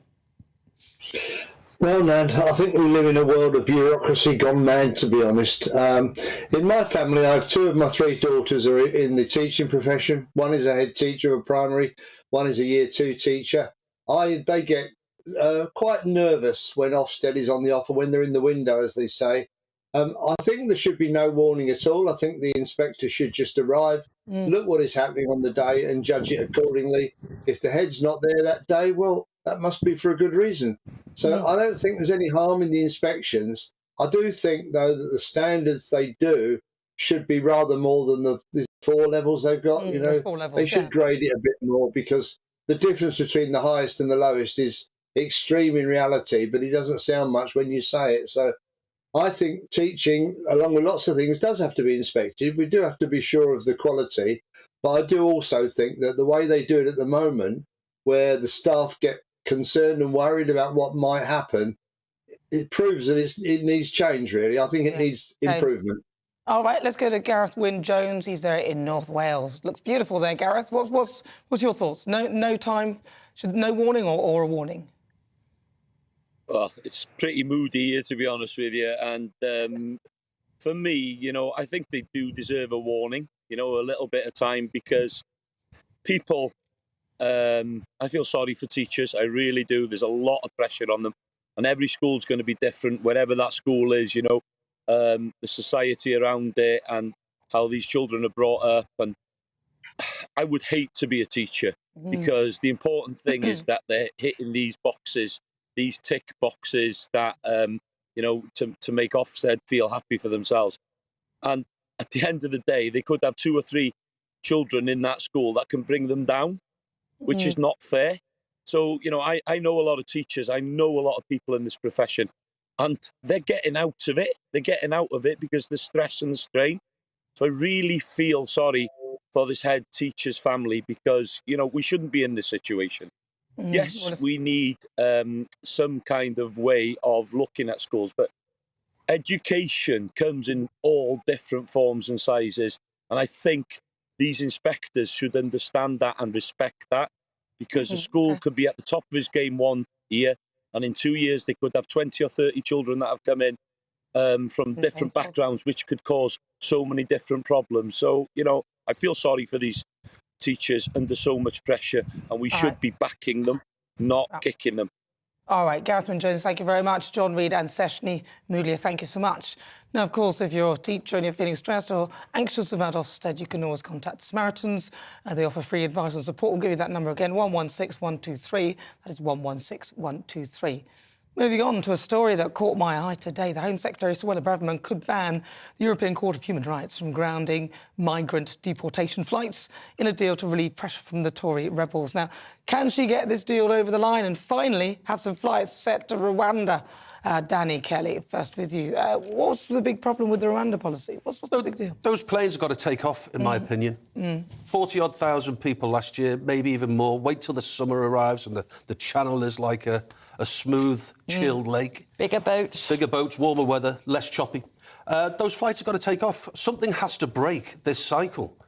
They're going to go to the human rights lawyers every time. The human rights lawyers are going to postpone, delay. Something has to break. Otherwise, we just need to accept that we live in a globalist society and everyone is welcome. Christine? Well, Suella's absolutely right. We either accept that we are run by European judges who we don't know who they are. Why should they decide who stays in our country and who doesn't? Or we abide by democratic elected MPs, and it's our government that decides. We've had enough examples of people people campaigned for them to stay here successfully, and then they went on and committed terrorist offences. So it's time we took this into our own hands. We are a perfectly competent society. The European Court, it was set up not because we needed to be controlled in this country, because certain other countries needed their standards raising. And the idea that we don't have probably the highest standards is ridiculous. So we want to take our country back. But some people would say that, and you know, I don't agree with them, but they say that it's inhumane. You're sending these people to Rwanda. They didn't come for Rwanda. They came to here. Maybe they speak English, and they, you know. If they're really fleeing, if they are genuine asylum seekers, they will be delighted to go to Rwanda. Well, and also they've left France, which is a safe country, so I don't know how more delighted you can be than being in France. And don't forget, they pay £6-7 grand for the privilege of getting into a dinghy and after 12 miles getting picked up by the RNLI. That's 6 or 7 grand. The planes have to take off. Otherwise, the Tories are just a busted flush at the next election, without a doubt. OK, well, listen, thank you for your thoughts. Well, now, though, it's time for Supplement Sunday. My panel and I discuss some of the news stories that caught their eyes. I'm joined by author and broadcaster Christine Hamilton, also broadcaster and journalist Danny Kelly. Should we start with Danny again? Go on then, Danny. Yeah, You've got one about Sadiq Khan, the cyclist's son, being punched in the face. I never like to see physical violence. Why are you laughing? The irony here is that you got Sadiq Khan's deputy, Seb Dance. I mean, oh, my God, Seb. He lives in Islington, doesn't he, with a name like Sebastian Dance. Anyway, he was on his bike. He pulled over a cyclist who didn't give way to pedestrians. The cyclist just turned around and lapped him. Now, the irony there is that this is a reminder how lawless London is. I'm sorry about this. I enjoy coming to GB News. I would hate to live in this city. I see cyclists going through red lights. I see gangs floating around. I feel nervous. No, it doesn't happen in Royal Leamington Spa. It doesn't happen. No, it's because you're not looking. You're not Royal looking Leamington it happens all over. Christine. Well, it doesn't happen in sleepy Wiltshire. Now, what I've picked up on very briefly, Microsoft have got this chat bot which you can talk to and it answers your questions. They want to try and get people off Google. Google have now introduced their Google Bard, and I just want very quickly, for example, if you say to the Google Bard, "What is a woman?" you'll like this. The Bard will say back to you, "A woman is a person who identifies as a woman, and there is no one way to be a woman." Oh, my God. And if you ask this Bard, "Was Brexit a good idea?" it will say, "I think Brexit was a bad idea. The UK would have been better." No. Google admit. I mean, there are so many more examples. What's another one? Is there give you another one. Well, this is brilliant. What is your opinion of Jeremy Corbyn? Oh, my God, what does it say? Personally, I admire Corbyn's commitment to social justice and his... my God. Yes, I believe Corbyn has the potential to be a great leader. And then, are Labour nicer than the Conservatives? I cannot say for certain. Both parties have their strengths and weaknesses. However, Labour has a long history of fighting for social justice and equality. And this is on Google. This is Google's... They admit that this is early stages teething problems, but they'd better get it right. I'd say I might start searching for another search engine. Oh, now on to my story, which is about the clocks changing and how it impacts your health. Now, I read in the Daily Mail an hour's sleep will be robbed from Brits on Sunday morning, as you know. all in the name of daylight saving, and despite gaining an extra hour of evening light, which encourages us to go outside and soak up some more vitamin D. But there are a few downsides, and experts believe the disruption and sleep loss may rise the risk of heart attacks and strokes. That's not to mention the obvious bad mood caused by a lack of sleep. Does it affect you? Go to bed a bit earlier. Having a cardiac because you lose an hour's sleep. I tell you what, the benefit of today's clock movement was seeing that fella in the Welsh Hills and how bright it is. For basically 10 to 6 or 10 to 5 it would have been yesterday. It was actually lighter yesterday because he said it was a bit moody there.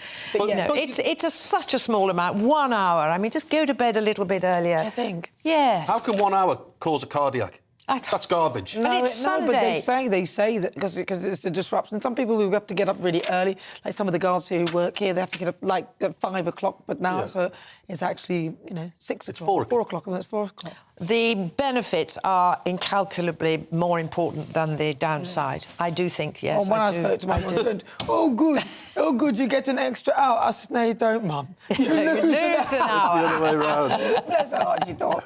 No, Mum, you lose an hour. Yes. Dear Mum. But she's the one anyway, because she's like sleeping in a little house and having a good time. Well, anyway, so listen, I hope you've enjoyed the show. On today's show, I've been asking, should MPs be banned from second jobs? And according to our Twitter poll, 76% of you say yes, and only 24% of you say no. Do you think, finally, should they be banned from second jobs, Christine? Not banned, but it depends on the jobs and how diligent they are at their basic day job, which is being an MP, and it's an evening and weekend job too. Maybe they should get more money if they get a bigger... That's it. We agree. Bigger majority. Double their pay and ban them from getting second jobs. 168 grand. No, not more money. No, 168k. We can't reopen the whole debate now. I said, no, we don't agree, Danny. After all of these years, we don't agree. We don't agree. No, I think that ultimately what should happen is that maybe if you've got a higher margin of votes, then maybe you might get a bit more, but that's that. Anyway, thank you so much to my lovely panel.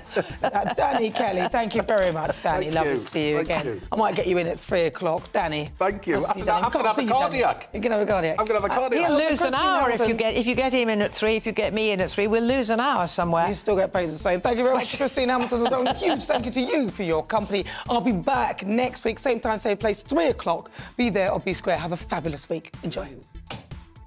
Good evening, my name's Rachel Ayres and welcome to your latest weather update from the Met Office.